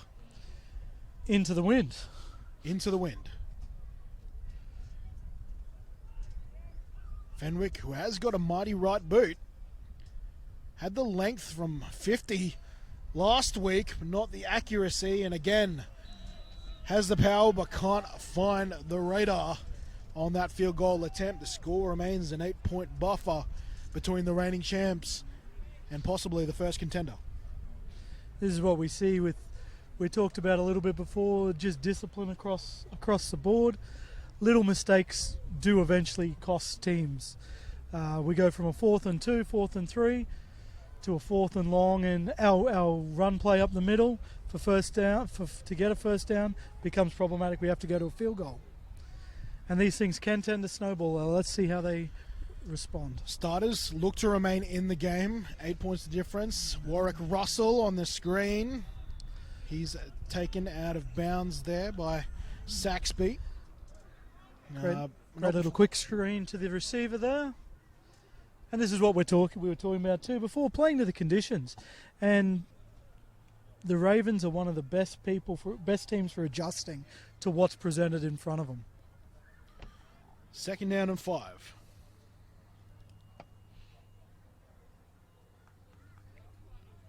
Trips right, but they'll hand off to fire on the RPO, and the Rhinos front 5. They continue to cause havoc in the backfield here for the Bayside Ravens. Loss of 1 on that last play. Third down and a long 6. Yet again, we see the Rhinos front 5 just carving up that O-line. That inside game for the Ravens is struggling a bit there. They're keeping on it though, just keeping the line honest. Third down. Need 6. Stegman climbs the pocket, will run with it. Tries to advance his way on the ground for a first down. He will be short. Fourth down call here for the Bayside Ravens. With an 8-point lead, they'll choose to send Sam James and the punting unit on. Again, very close to a first down. Aggressive O-line does leave that run for the quarterback. However, just yards short, unfortunately. And again, the Ravens showing respect for their opponent here, not going for it on fourth down, knowing how well these Rhinos defense play, going for the punt instead. They need just over a yard to convert here. Low snap, but fielded nicely. The left boot of Sam James continues to be productive. Cheyenne James doesn't want a bar of it, and this punt will be downed inside the 20 at about the Rhinos 16. Ball again just swirling in that wind up there, unable to get under it. Probably made the right decision there instead of with the pressure that was coming through. Sam James, the punter and wide receiver, just walked off with a bit of a limp there. Now he's not called Sammy the Hammy for no reason. Let's see if that old hammy's flared up a bit on him, but it looked more like a groin if anything, but we'll see what how his status changes as this game continues on. Midway through the third quarter by my guesstimation. Big shout out to both special teams units on those kickers. I think the special teams, the punting in these conditions has been absolutely spot on. Well, compared to the first few weeks of the season where the brand didn't have a whole lot to be cheering about, the last 2 weeks, in my 2 games I've called, there were 2 amazing 60-plus yarders from both teams, from Fenwick and by Benny Mack from the Gold Coast Stingrays last week, and then both punters today putting on a bit of display as well here. Is this bit of a draw play? They're really trying to work this draw with Wood a fair bit throughout this game here, but if I'm speaking candidly, the Ravens don't seem to fear Toshak enough for that draw to be working too much here in the second half. And like on the opposite side of the ball, the Ravens D-line just seems to be getting the upper hand on that O-line, which is causing all sorts of havoc for that run. So second down and 15 now. Ball's on the Rhinos 14. Toshak and tried to find either Fenwick or Max Williams over the middle. Ends up finding a fair bit of Deception Bay Sports Grounds Oval. Is there an official name for the oval itself, mate, or is it all just the Deception Bay Sports Centre? It's Deception Bay Sports Centre. I think it's known as Main Terrace Field. Okay. Main Terrace Field. How long until it's known as Garrity Field, mate? Oh, Surely that's in the works, mate. Yeah, it's in the works. We're working on the copyright. So. I'm sure the council could do with a donation. Third down, 15, as Toshak is looking for Taylor, but the pass is overcooked and incomplete. Fourth down here, and once again the Rhinos find themselves punting into the wind. Their own 10, into the wind. Into the wind. Seen a few of the Raptans or the Spartors, whatever you want to call them. So Brendan Phillips, defensive coordinator of the Spartan Raptors, and Benny Goff with him as well. I would have to hazard one of the starting running backs. Yes, indeed. Good to have some of those, some of the previous players back from both teams. Indeed. I saw it was that. Did I see Tune as well? Yes. In the lineup as this punt. That is a great punt. With as much height as he put onto that, no, it was a wonderful punt here from Fenwick. And I know we keep referring to the conditions, but that is a good turn of field position in what's been presented in front of us. Well, it gives their defense a chance. Here's the other thing we probably haven't really covered here, and especially for the Ravens, who it's only relevant for right now. But this is where the Sun Bowl is going to be held in 2 weeks. They want to start familiarizing themselves with the field and which parts of the field might feel a bit different to the others. And if it is going to be a windy day on Sun Bowl again 2 weeks from now, how are they going to handle it? Yep, exactly. As I said, congratulations to the Moreton Bay region and yourselves here at the Spartan Raptors hosting the 2021 Sun Bowl. This pass off the hands of Lachlan Amore. Lachlan Amore. Am I adding too much zest to the name? Is it Amore? I believe it's Amore. I've been calling him Amore if he is, and they haven't corrected me. So I think they like the extra tang I put on Amore. Amore's name. I'm going to continue pronouncing the way I do until told otherwise. Vince has spoken to me a number of times. Vince is probably happy with it. Vince, if you're out there. Second down and 10. But again, like Calder, Lachlan is another one of those great talents, played for Queensland. Sam James, the hammy is fine. The hammy is tackled by Cheyenne James following what appears to be an 8-yard grab. I think James, again, has earned his paycheck tonight. He seems to be everywhere.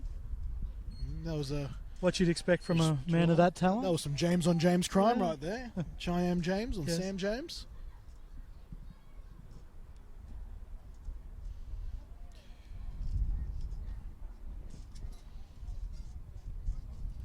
Third down, long 2. Will they go back to the steam train that is Chris Farrar? That they won't.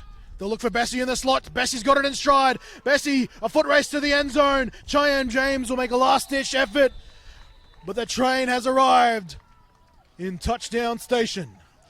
Fantastic play by the Ravens. Got the protection they wanted, and the back end of the defense opened up for that slant across the middle. Taking a look at it again. I thought they might have even faked to Farrar there, but no. They found that soft spot, similar to the way that the Rhinos were using Max Williams earlier, but Bessie has made that little catch in that seam a lot today, and the Rhinos continue to give it to him.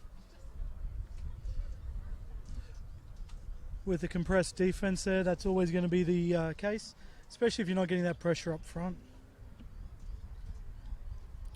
Kick from Russell is up. Was that, yeah, so Russell and Quimby seem to be alternating PAT duties. This one is successful. 28-13, I believe the score should be now. And the Ravens, maybe that little pre-halftime blunder probably just readjusted the concentration. Might have got a halftime pep talk. So, because they look all business here in the second half.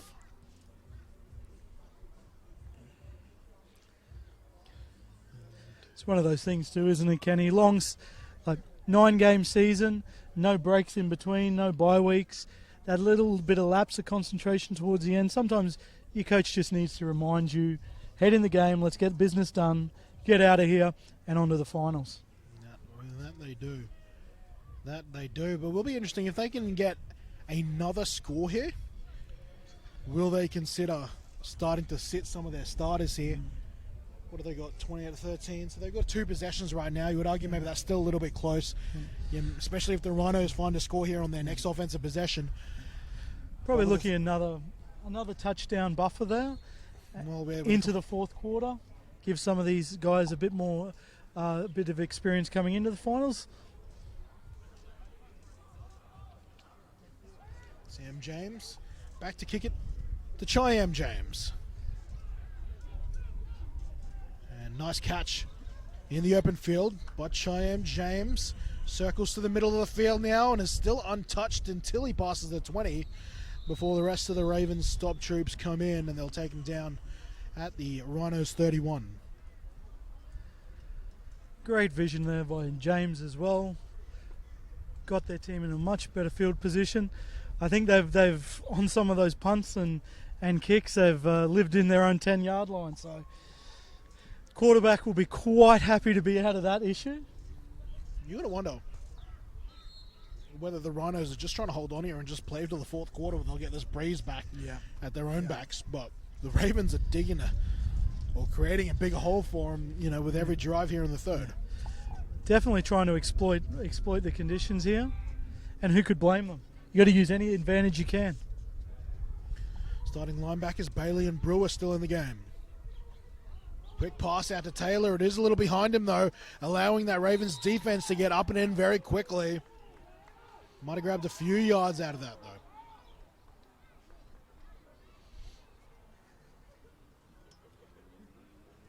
Second down and 8.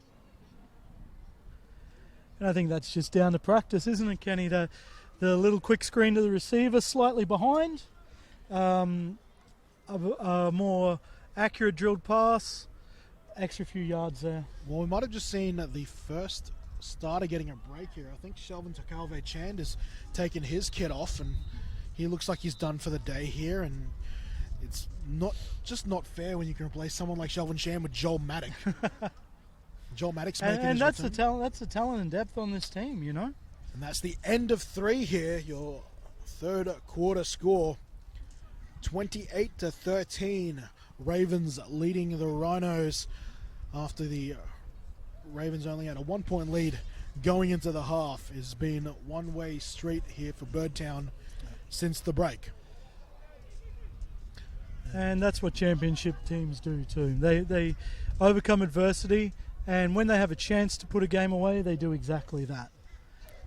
Thought I saw Lottie DeCurie down there for a second. Second down.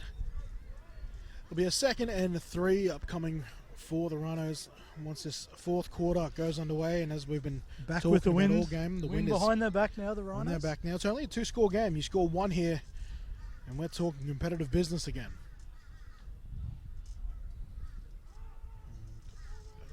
Throw here, trying to find Max Williams, and Ben Dangerous Stokes pass. almost picked off the Rhinos for the 4th time, which would have tied the 2021 season record set last week by Gold Coast Stingrays defensive back Matthew Major, who picked off Riley Dix 4 times. I think one of the hard things, by the looks of it, the QB's having to adjust here, being a not a full-time starter here, is the difference in the wind. A little bit more air under that ball, throwing that flat ball across with those safeties is always going to be a danger. 3rd down, needs a bit. Throws for Shanks, and Shanks stole it from the Ravens defensive backs, and Shanks is all the way to the house. Called to Shanks, stealing one and taking one for the Rhinos. We're back to a 1-possession game. Fantastic heads-up play by Shanks. I was just about to call another intercept there, and underneath it was Jack Popel. And I think, if memory serves correct, both Popel and Shanks competed in that Junior Nationals a few years ago. Jack Popel playing for the All-Stars team, representing North Queensland, and Calder Shanks, of course, representing Southeast Queensland. Both starred for their respective teams in that Junior Nationals. Here they are competing in the SEQ contest. Shanks winning that contest. I think the quarterback there probably owes Shanks a counter meal or something at the very least for that play. At the very least, a very fair handshake. And you can see now why he was so sought after, as they go for the fake for the 2nd time in 2 weeks, and this one is unsuccessful. Now, last week they had a miscommunication there where Coach Harkness will call it in. It's a very subtle situation. I think he calls into the holder or calls into the kicker, whether they're going to fake it or not. And it's the kicker's job to make that communication there. And last week they tried it, didn't go to everybody because that failed as well. This time the same miscommunication occurs, and that'll be another 1 point off the board here. I'm surprised they just didn't line up for 2, if I'm honest. Or even the 1 and leave the 2 for the following touchdown, trying to even it up. I can see them trying to split the difference there by going for a fake, but the execution on their fakes hasn't been great in 2021. Is that 9 points? Yeah, no, it should Could be, be 9 9-point difference now? 28-19. Yep. So what that means, it is definitely now a 28. 2-score game. That's what that missed 2-point conversion turns it into a definite 2-point game. 2-score game, sorry. Yeah, 2-score game. Yeah, obviously that successful PAT there could have been a touchdown and a successful 2-point conversion. Now they will need to score twice. And a big kick there from Fenwick. Touchback, no chance for the returners to do anything with it there. And here comes, just looking for the number. Where is he? Am I looking at a 6 or a 10? It is a 10. Jared Stegman remains in the game. And again, that just shows the competitiveness of both these teams. Nothing really to play for but pride here, and momentum going in. But both teams still running most of their starters, still competing for this game like it's for the championship. It was interesting. I was talking to Jason Leon the other week, and I said, are you thinking about resting Stegman for the game? And he was like, Stegman has been so involved with the running of this offense. Not only is he quarterback, he is the play caller. And he goes, if I tried to tell Stegman that he would have to sit out for this game, I think you'd have a few choice words for me, and I think I'd just have to accept that. Yes. Yep. First down and 10. And now we've got to change him back. Won't be a toss to him though. Big tackle on the outside. Who's that? I can't make it. Might be Ashton Miles, possibly. Nate Ashton Miles down there on the far side. He's been a big improver. Won a couple of team MVPs as some weekly MVPs this season. He had Heads a up few weeks play. off for injuries. Picking out that quick screen to the wide receiver and just cutting him down. 3 receivers out to the field side here for the Ravens. Regan Webb now getting some reps. And it's out to Regan Webb. And Gridiron Queensland Jesus grabs a few yards.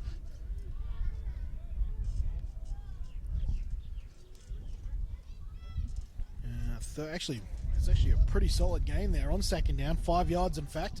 3rd and 5 here for the reigning champs.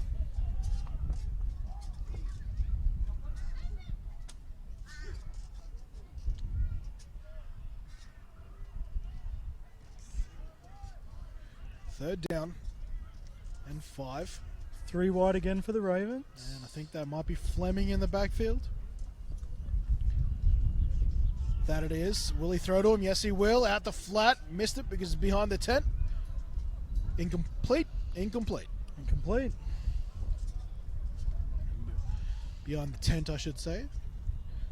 One advantage of having 2 teams combined in one is the multitude of gazebos you get. First down. As the wind continues to howl here at the Deception Bay Sports Centre. Has been relatively dry. I think we've had probably half a dozen spits of rain through the whole game, and that was about it. I got to say, I know it's complete coincidence, but I feel I've probably almost exclusively called rain days here at Deception Bay. I think maybe one week I've called here has been clear skies, and today, whilst being incredibly overcast and previously wet, the rain has well and truly stayed outside. Stayed away.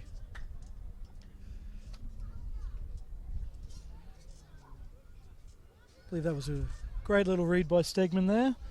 Up the middle. Ravens trying to make this a 3-score game, as it will be Fleming getting his first running touch of the day and gets clocked as he tries to venture out to the right-hand sideline.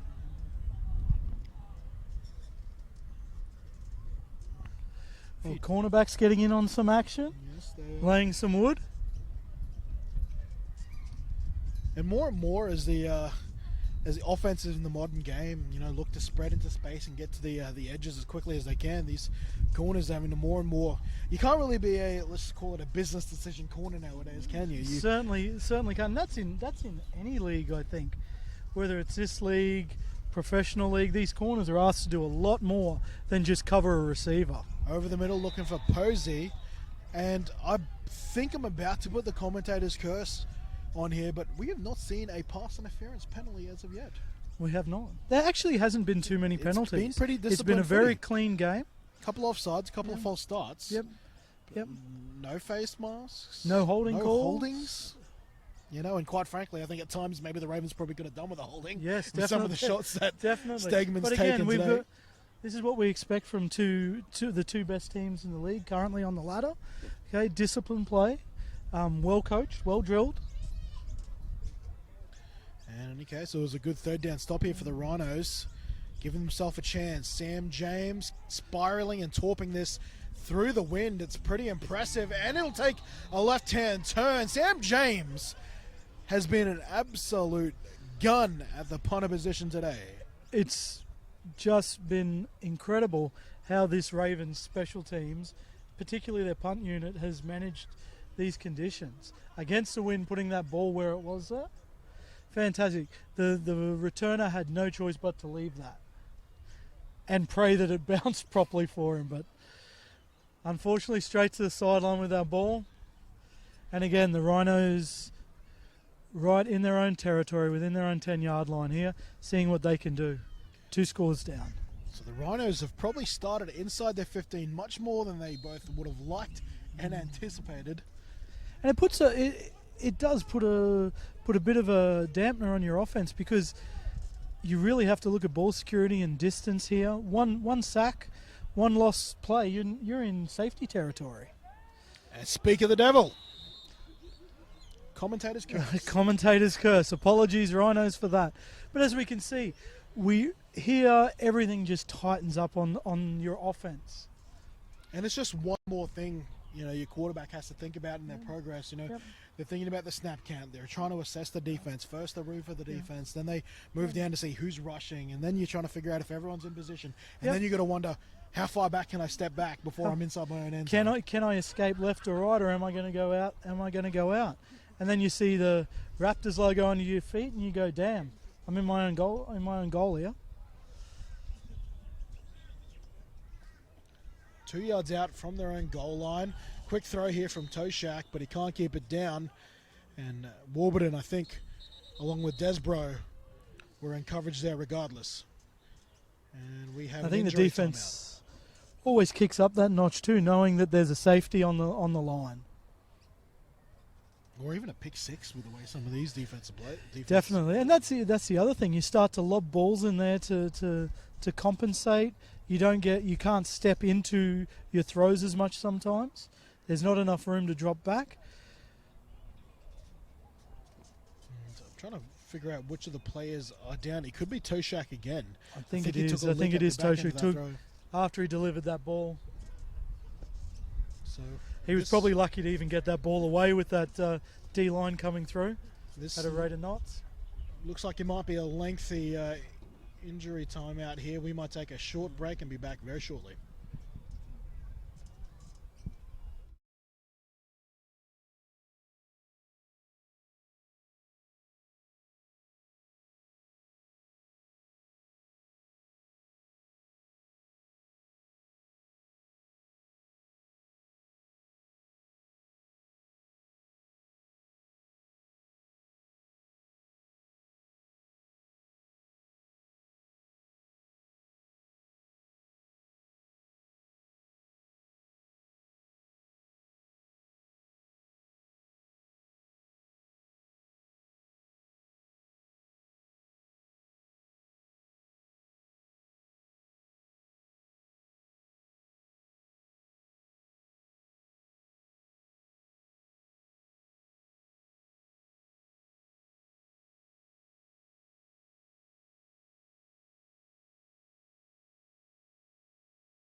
And we're back following that injury timeout. So, J.M. James will have to return with Toshak retiring to the sideline once more. We'll see if he'll come back in to finish this game.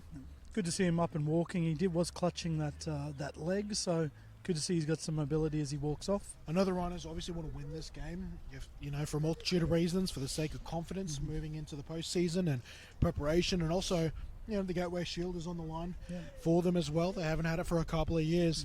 But at some point, knowing that you've got playoffs on the horizon, want to keep healthy. You've got to make some key decisions there, I think, moving late into the fourth. J.M. James, they'll throw. And it was open Fenwick there. It was open. Just a little bit underthrown there. And, I'm not going to criticise someone who's thrown into quarterback no. last minute. He did well. The protection there was also there. That wasn't bad. I think one of the hardest things to do when you're thrown into quarterback and you're not a quarterback is to be able to keep your eyes downfield like that. And that's exactly throwing in cold. Yeah. How many people can go out in a full set of pads and helmet and just start slinging the football? Especially because, he's been out there busting his hump on at corner, at receiver, at everywhere else, at returner. But it's also, activating those throwing muscles. Yep. There's a reason why they get you to warm up there if they think you're going to go on. Why most quarterbacks have a regime. They have a 10 or 15 minute at least stretch. Our junior quarterbacks stretch for 10 or 15 minutes. Exactly right. Calder Shanks coming in extremely late. And that's going to be I think that's going to be a substitution infraction. Yeah. Or is that someone... Did Balsamo think Referee they missed- had too many players? Could Or the Rhinos do have too many players? okay. On the upside, there's not too many more yards they can lose. Well, that's what they're all saying. You know, if you're going to give a penalty, right there's about Yeah, time to do it. What are they yeah. going to do? Half distance of the goal? That's But exactly give up another right. inch? That's exactly right. As we see, punter right at the back of that end zone. One of the dangers, slightly bad snap Yeah, here. the pressure here really is on the long snapper, like Ryan Glasson, who is one of the more experienced ones. Takes a Beautiful bit off, snap. keeps it as low as he can, and again, a pretty solid punt there. I thought he would try to just really whale it with the wind behind him there, but he didn't have a whole lot of room to operate. But yeah, that's probably someone we haven't spoken about. As pizza and Mountain Dew goes flying all across our announcer table. That's how crazy this wind is. Bear with us as we try to make sure all our notes don't go drained in Mountain Dew. But a great stand by the Rhinos defense, and again, once you're pinned down in your own near your own goal line, it becomes infinitely harder to make those offensive gains, especially against a defense this disciplined. And a pump fake and a deep shot to Mitch Bessie, who tries the one-handed grab. Would have been cheering if that one came off. I think it was Cheyenne James across there with the coverage. We'll see. Had to make up quite a bit of ground to defend that. The matchup between those two over the years has been a big one. I still think about the Could 2000, probably run our own highlight 2-hour film on that, I reckon. 2000 and was that the 2019 Sun Bowl Sun there? Bowl, yep. Mitch Bessie had a big game in that game, 3 touchdowns. Second down and 10. Pitch here to Fleming. Fleming holding the ball dangerously and eventually backs his way for what I think might be a first down. Perhaps just short. No. Got 11, needed 10. And you see it once again with most running backs who've played league or union, the old league or union hold as you're making your cuts. Good to see it's still alive and well, even in the men's league. You go, how many times for anyone who's played rugby league, you hear the callers constantly, ball in 2 hands, let the defense ask questions, and as soon as you come to American football, it's protect the ball. Stegman, great clean pocket. Searches, finds nice. Lockie Amore inside the 10. Beautiful clean pocket too there by the Ravens O-line.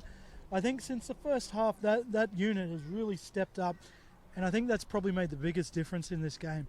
Just giving Stegman and the rest of the offense those extra few seconds just to distribute that ball. And be a big, impressive work there, I think, from Andrew Van Blommenston, who's obviously starting left tackle, but I think operates as their offensive line coach to communicate with Jared Stegman about what sort of offensive lineman and protection adjustments they're going to make. I thought for a second he was running a route. In any case, nice little the Ravens delay handoff get stopped at the 1. I thought for sure thought he squirted through the other side there, but nope.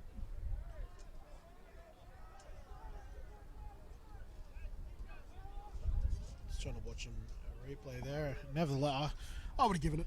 Yeah. I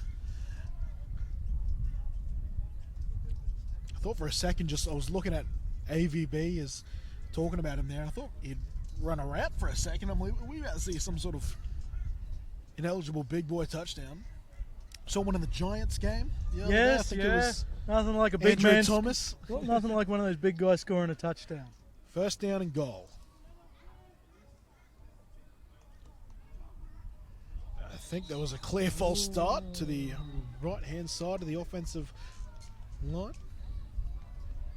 Now we'll move them back 5.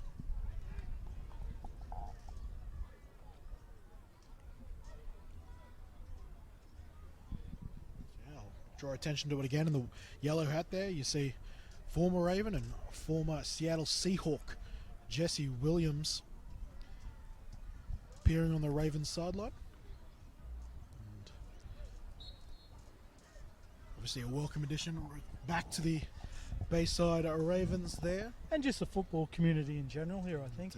He's also run a clinic so far this season. Yes, he has. Some of the juniors went out there as well, so it's great to have that sort of experience around Russell, in the community. fake. Back to Fleming. Fleming catches, spins, Get turns. it? Yes. Won't be denied this time. Fleming's in for a score. Well executed play there. Took exactly what they gave him, and there we go, touchdown. And that's twice now they've run that sort of fake to him and then thrown back to him. They got a Just first catching down. that defense. Defense is still very aggressive across that middle. Catching them biting on that run just to flare out. Some of those big boys in there, you might not want to get caught by them, but they have that trouble changing direction. Russell.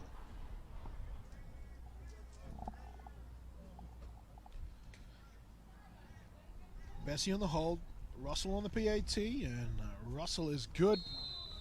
Throw another 7 on the scoreboard, and that is that 3-score buffer we talked about. To 3 scores. Here, And getting to probably towards the tail end of this fourth quarter now. yeah, that was on a few long drives from the Ravens now. So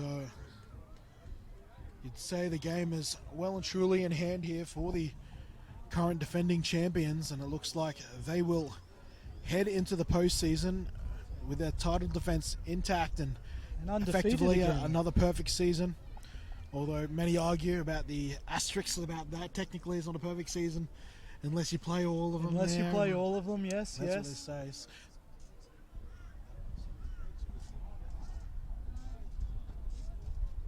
That being said, though, I have been impressed with particularly in the first half, the Rhinos' defense was on point. As we said, Coach was talking about getting the defense working, and they certainly have done that.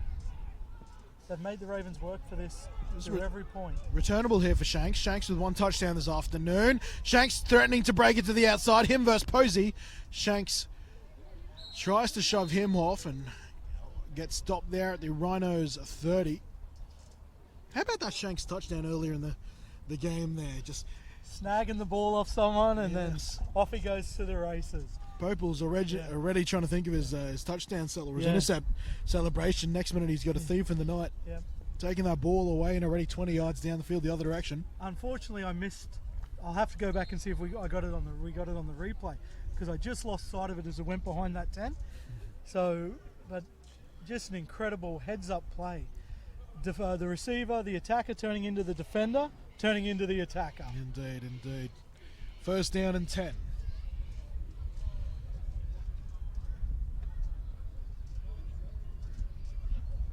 Cheyenne James is the Rhinos quarterback. Speed option left. James tucks it and goes. And he'll pick up 6 on the play. But for potential returning players for the Rhinos coming into the postseason against the Sunshine Coast, Moreton Bay Spartan Raptors, I think they're waiting on the health report of Sam Collins, one of their starting corners from the start of the season. Yep.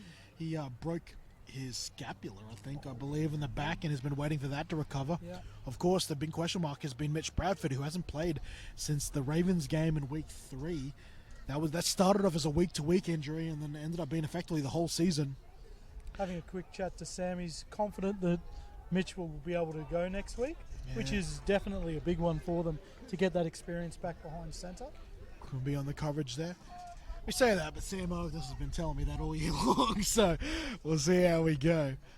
And a matter of fact, I think he might be joining us for a little bit in the booth in this next game. The other thing, the experience that Mitch will bring to him is being able to call out some of these defenses as well, giving this O-line a little bit of help in picking up what's going on, which you've seen on the other side of the ball with Jason, with Steggers. But the quarterback does help that O-line pick up protection and get them on board with what they're doing, you know. Third down, especially almost intercepted again. Don't tell me that Stokes floating around. Yes, it is. It is. So yeah, it may not seem like that big a deal, that part of getting your line working, but that's one of the quarterback's jobs, is to make sure that the O-line's aware of what they need to be adjusting their protections to. Rhinos taking a time out here, and you're right, especially with the inexperience that's on that offensive line at the moment for the Brisbane Rhinos there. Exactly. You know, a rookie left guard, rookie right guard, depending on whether Josh Koo gets a start or not, and a rookie right tackle. Yeah. So, yeah, someone who can just a level head just to help them out as they go. And I mean, Mitch is a well-experienced quarterback. He's worked under Booker, working under Sam now. He knows reading defenses, what blitzes are coming, and that sort of thing. And that little edge will help out all those rookies across that line. I'm trying to spot him over the sideline. He was still in a moon boot last week. Yeah. At the Rhinos Gold Coast Stingrays game, and I'm trying to see. I think that is him there over there. He is still in a moon boot. He's just behind the down marker with a backpack on. So yeah, interpret that as you will. He might be just trying to throw everyone. Quite possibly. A little bit of gamesmanship. And this time they'll use Latamahina as a lead blocker, and Ben Stokes can not only pick him off, but he can take him down. And that's how you defeat a lead block and get to the running back, get to the runner all at once by taking those legs out. He simply said, "Por qué no los dos?" Great heads up play.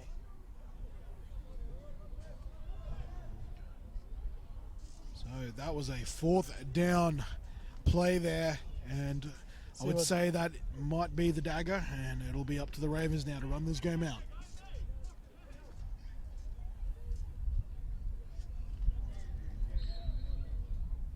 So let's see what players have earned themselves some snaps here on what might be the last drive of the game.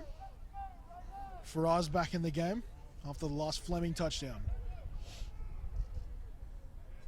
Russell and Lockie Amore here, left side of the field. They go to the pass. Is he going for Webb? No. He Wide wants open. Posey wide open. Posey backs himself into the end zone. Thought that might have been the last drive. We've got more to go yet. But wide open on that outside, whether it was a blown coverage, the safety not coming across in time. Either way, wide open touchdown. Don't know if he just found a seam between the corner and safety there, and you can deliver that ball with that sort of accuracy and that sort of quickness. Very few safeties can keep up with that, especially with someone with the speed like Posey does. He'd be up there with the quickest in the league, I'd say. Oh, definitely. Kick up, and is that wide right? No. Oh, just sneaked over. Perfect on the day is Warwick Russell. And after the almost record-breaking pace that Warwick Russell started with start of the season, he did sort of temper down a little bit there, and hate to use the term, but sort of regress to the means of his own standards there, but still the league leader in touchdowns. And I don't know whether that'll actually finish. Well, I know Max Williams also had a big start. He also slowed down. Yeah. And I know a few guys in the Stingrays might have put up some numbers there, and I haven't seen too much of the passing game of if I'm being honest, of the Sunshine Coast Moreton Bay Raptors sides, but I know the Mustangs are definitely more of a run-based offense. We mixed up, but again, we have a much stronger Spartans, Raptors, Raptors, Spartans, whatever you want to call us. We are more of a run-based team. Sam James. Yeah, no official stats kept here from Gridiron Queensland. If I don't keep them, then no one does. As Calder Shanks tries to get this ball back to the 30, but he'll be stopped at the 25. So another chance here for the Brisbane Rhinos to try and add some more points on the board and possibly try some things or hide some things. Moving into the postseason. And another chance for the Ravens defense just to finish out this game. I think the Ravens defense right now, if they gave up any points, they'd be pretty disappointed. They've worked hard this second half to improve, to really get on top of this Rhinos offense.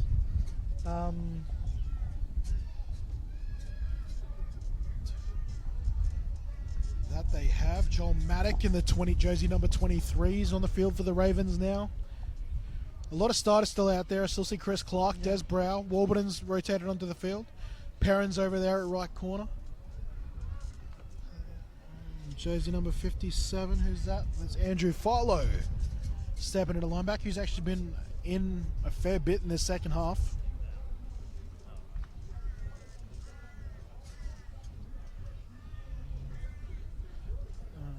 I don't think they've got a whole lot of depth on the defensive line to really rotate their main starters out, especially with a few with Jason Leon and Capel already being unavailable. I think both teams seem to have been keeping their O-line, D-line starters in most of the game. Haven't seen too much rotation there.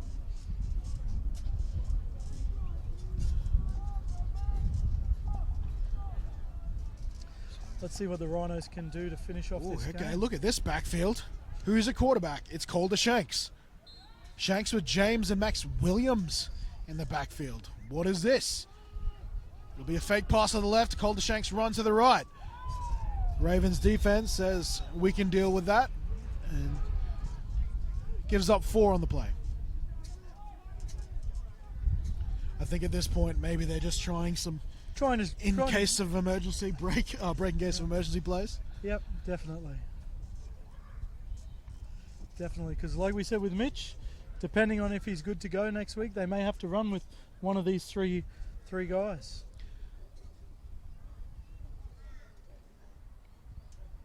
And then, of course, yeah, I mean, with a broken wrist, I imagine Riley Dix, the quarterback who's been in place of Mitch Bradford, he's probably done for the season. I know they've also lost a few others. They've lost one of the edge players in Harry Martin, yes, who did, I think, his PCL or MCL last week, so he's done. Chiam James on the pitch. Who's that? Calder Shanks copying one there from Tkalvich and...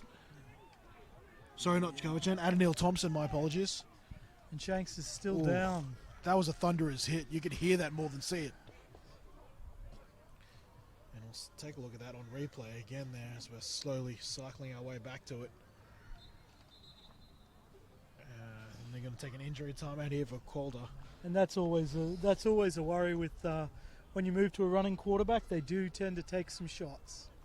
And there's nothing wrong about that shot either. No helmet to helmet. It's shoulder on shoulder. Yep. It's just a good clean hit. And the quarterback was a runner. Yes, it was. There's nothing defenseless about it. So Calder is up though. He's a pretty tough kid. He is one of the tougher ones. And the Rhinos, I think, took one of their own timeouts, I think, here to try and get to the sideline and have a chat about it. Also with the injury timeouts, if they didn't call that timeout, they would have had to take Shanks off the field for the play. I think that should negate it. He should be back on the field. Thanks, center parties. Having enough time and have a shout out here to the commentators' booth there. There he is. Thanks to the buddy. Former Raptor. He's a Gridiron Queensland institution, isn't he? Yeah, he's the whole centre party family. Yeah. And just a great dude as well. Yeah, he's a good dude. 3rd down and 5.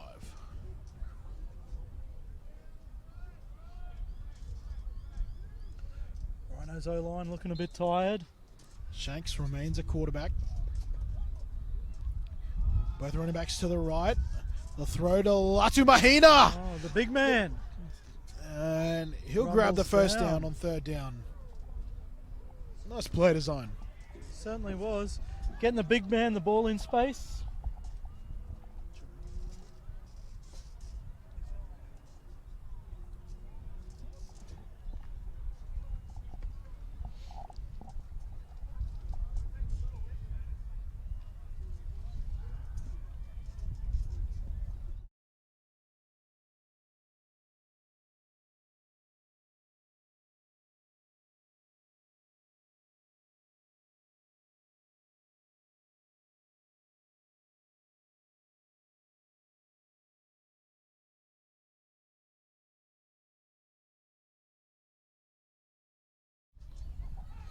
Just making a correction with the score there on screen. Latu Mahina. Where was this running at the start of the game? Be absolutely frightening outside there as a corner having that coming down on top of you. As I said, should be well rested. Dean, he had a nice holiday there at Fraser Island, I think, last week. I think it was his mum's birthday, and they took a big family trip up there. Fantastic. Yeah, another great run downhill there. play before this, getting the ball in space.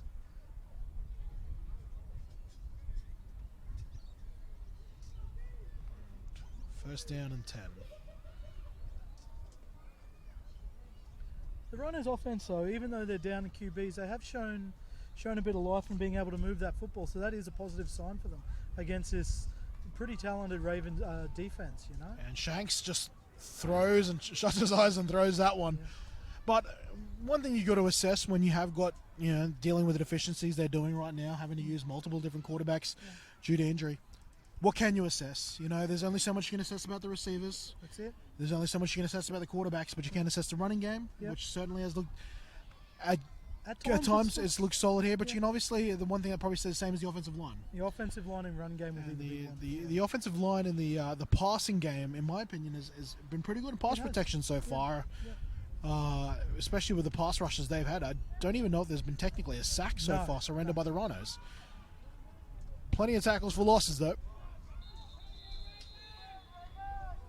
And of course, it's not always sacks on the be-all, end-all. You got to factor in pressures as well, and let's remind you. Tackles for losses, and broken passes, fumbles. They might not have the sacks on the day, but they've got 3 intercepts. And well, both teams have been pretty good at keeping those quarterbacks under control to a large extent, and laying some hits on them. May not have always got the sacks. Certainly making contact. That first quarter was very tough for Jared Stegman. Oh, the wind probably carried that one away from Lada Mahina.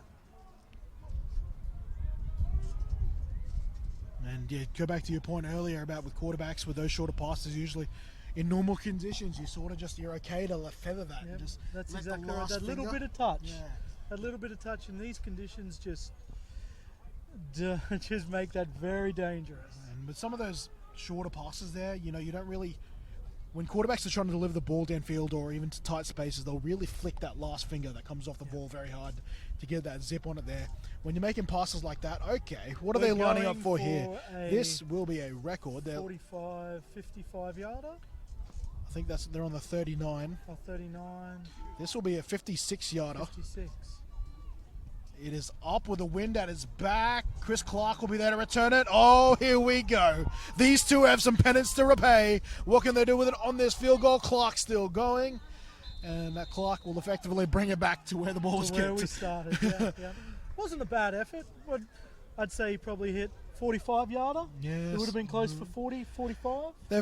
Sam Harpus has been not afraid to try and give Fenwick opportunities to set the record here in GQ. I don't exactly know what it is, but I just know for a fact that no one's kicked one over 50 here, and it was the last play of the game. Once again, somehow missed a 2-minute warning. Yes. Our apologies there. One day we'll be able to get an accurate time for you on these streams, but in the meantime, with that win, although it was already decided, the Bayside Ravens lock up both the minor premiership and #1 seed and will be featuring in their 3rd straight Sun Bowl here in the men's division. The Brisbane Rhinos, they will still claim the #2 spot and will be taking on the Sunshine Coast Moreton Bay Spartan Raptors next week in the Gridiron Queensland playoffs at Logan City. There is still one more men's game to play in this season, though, upcoming, as the team I just spoke about.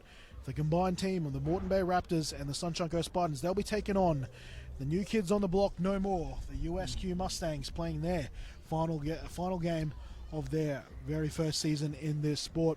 We're going to take a short break. Thank you for joining us. Congratulations to the Bayside Ravens, the #1 seed, and once again, the Gateway Shield winners for 2021.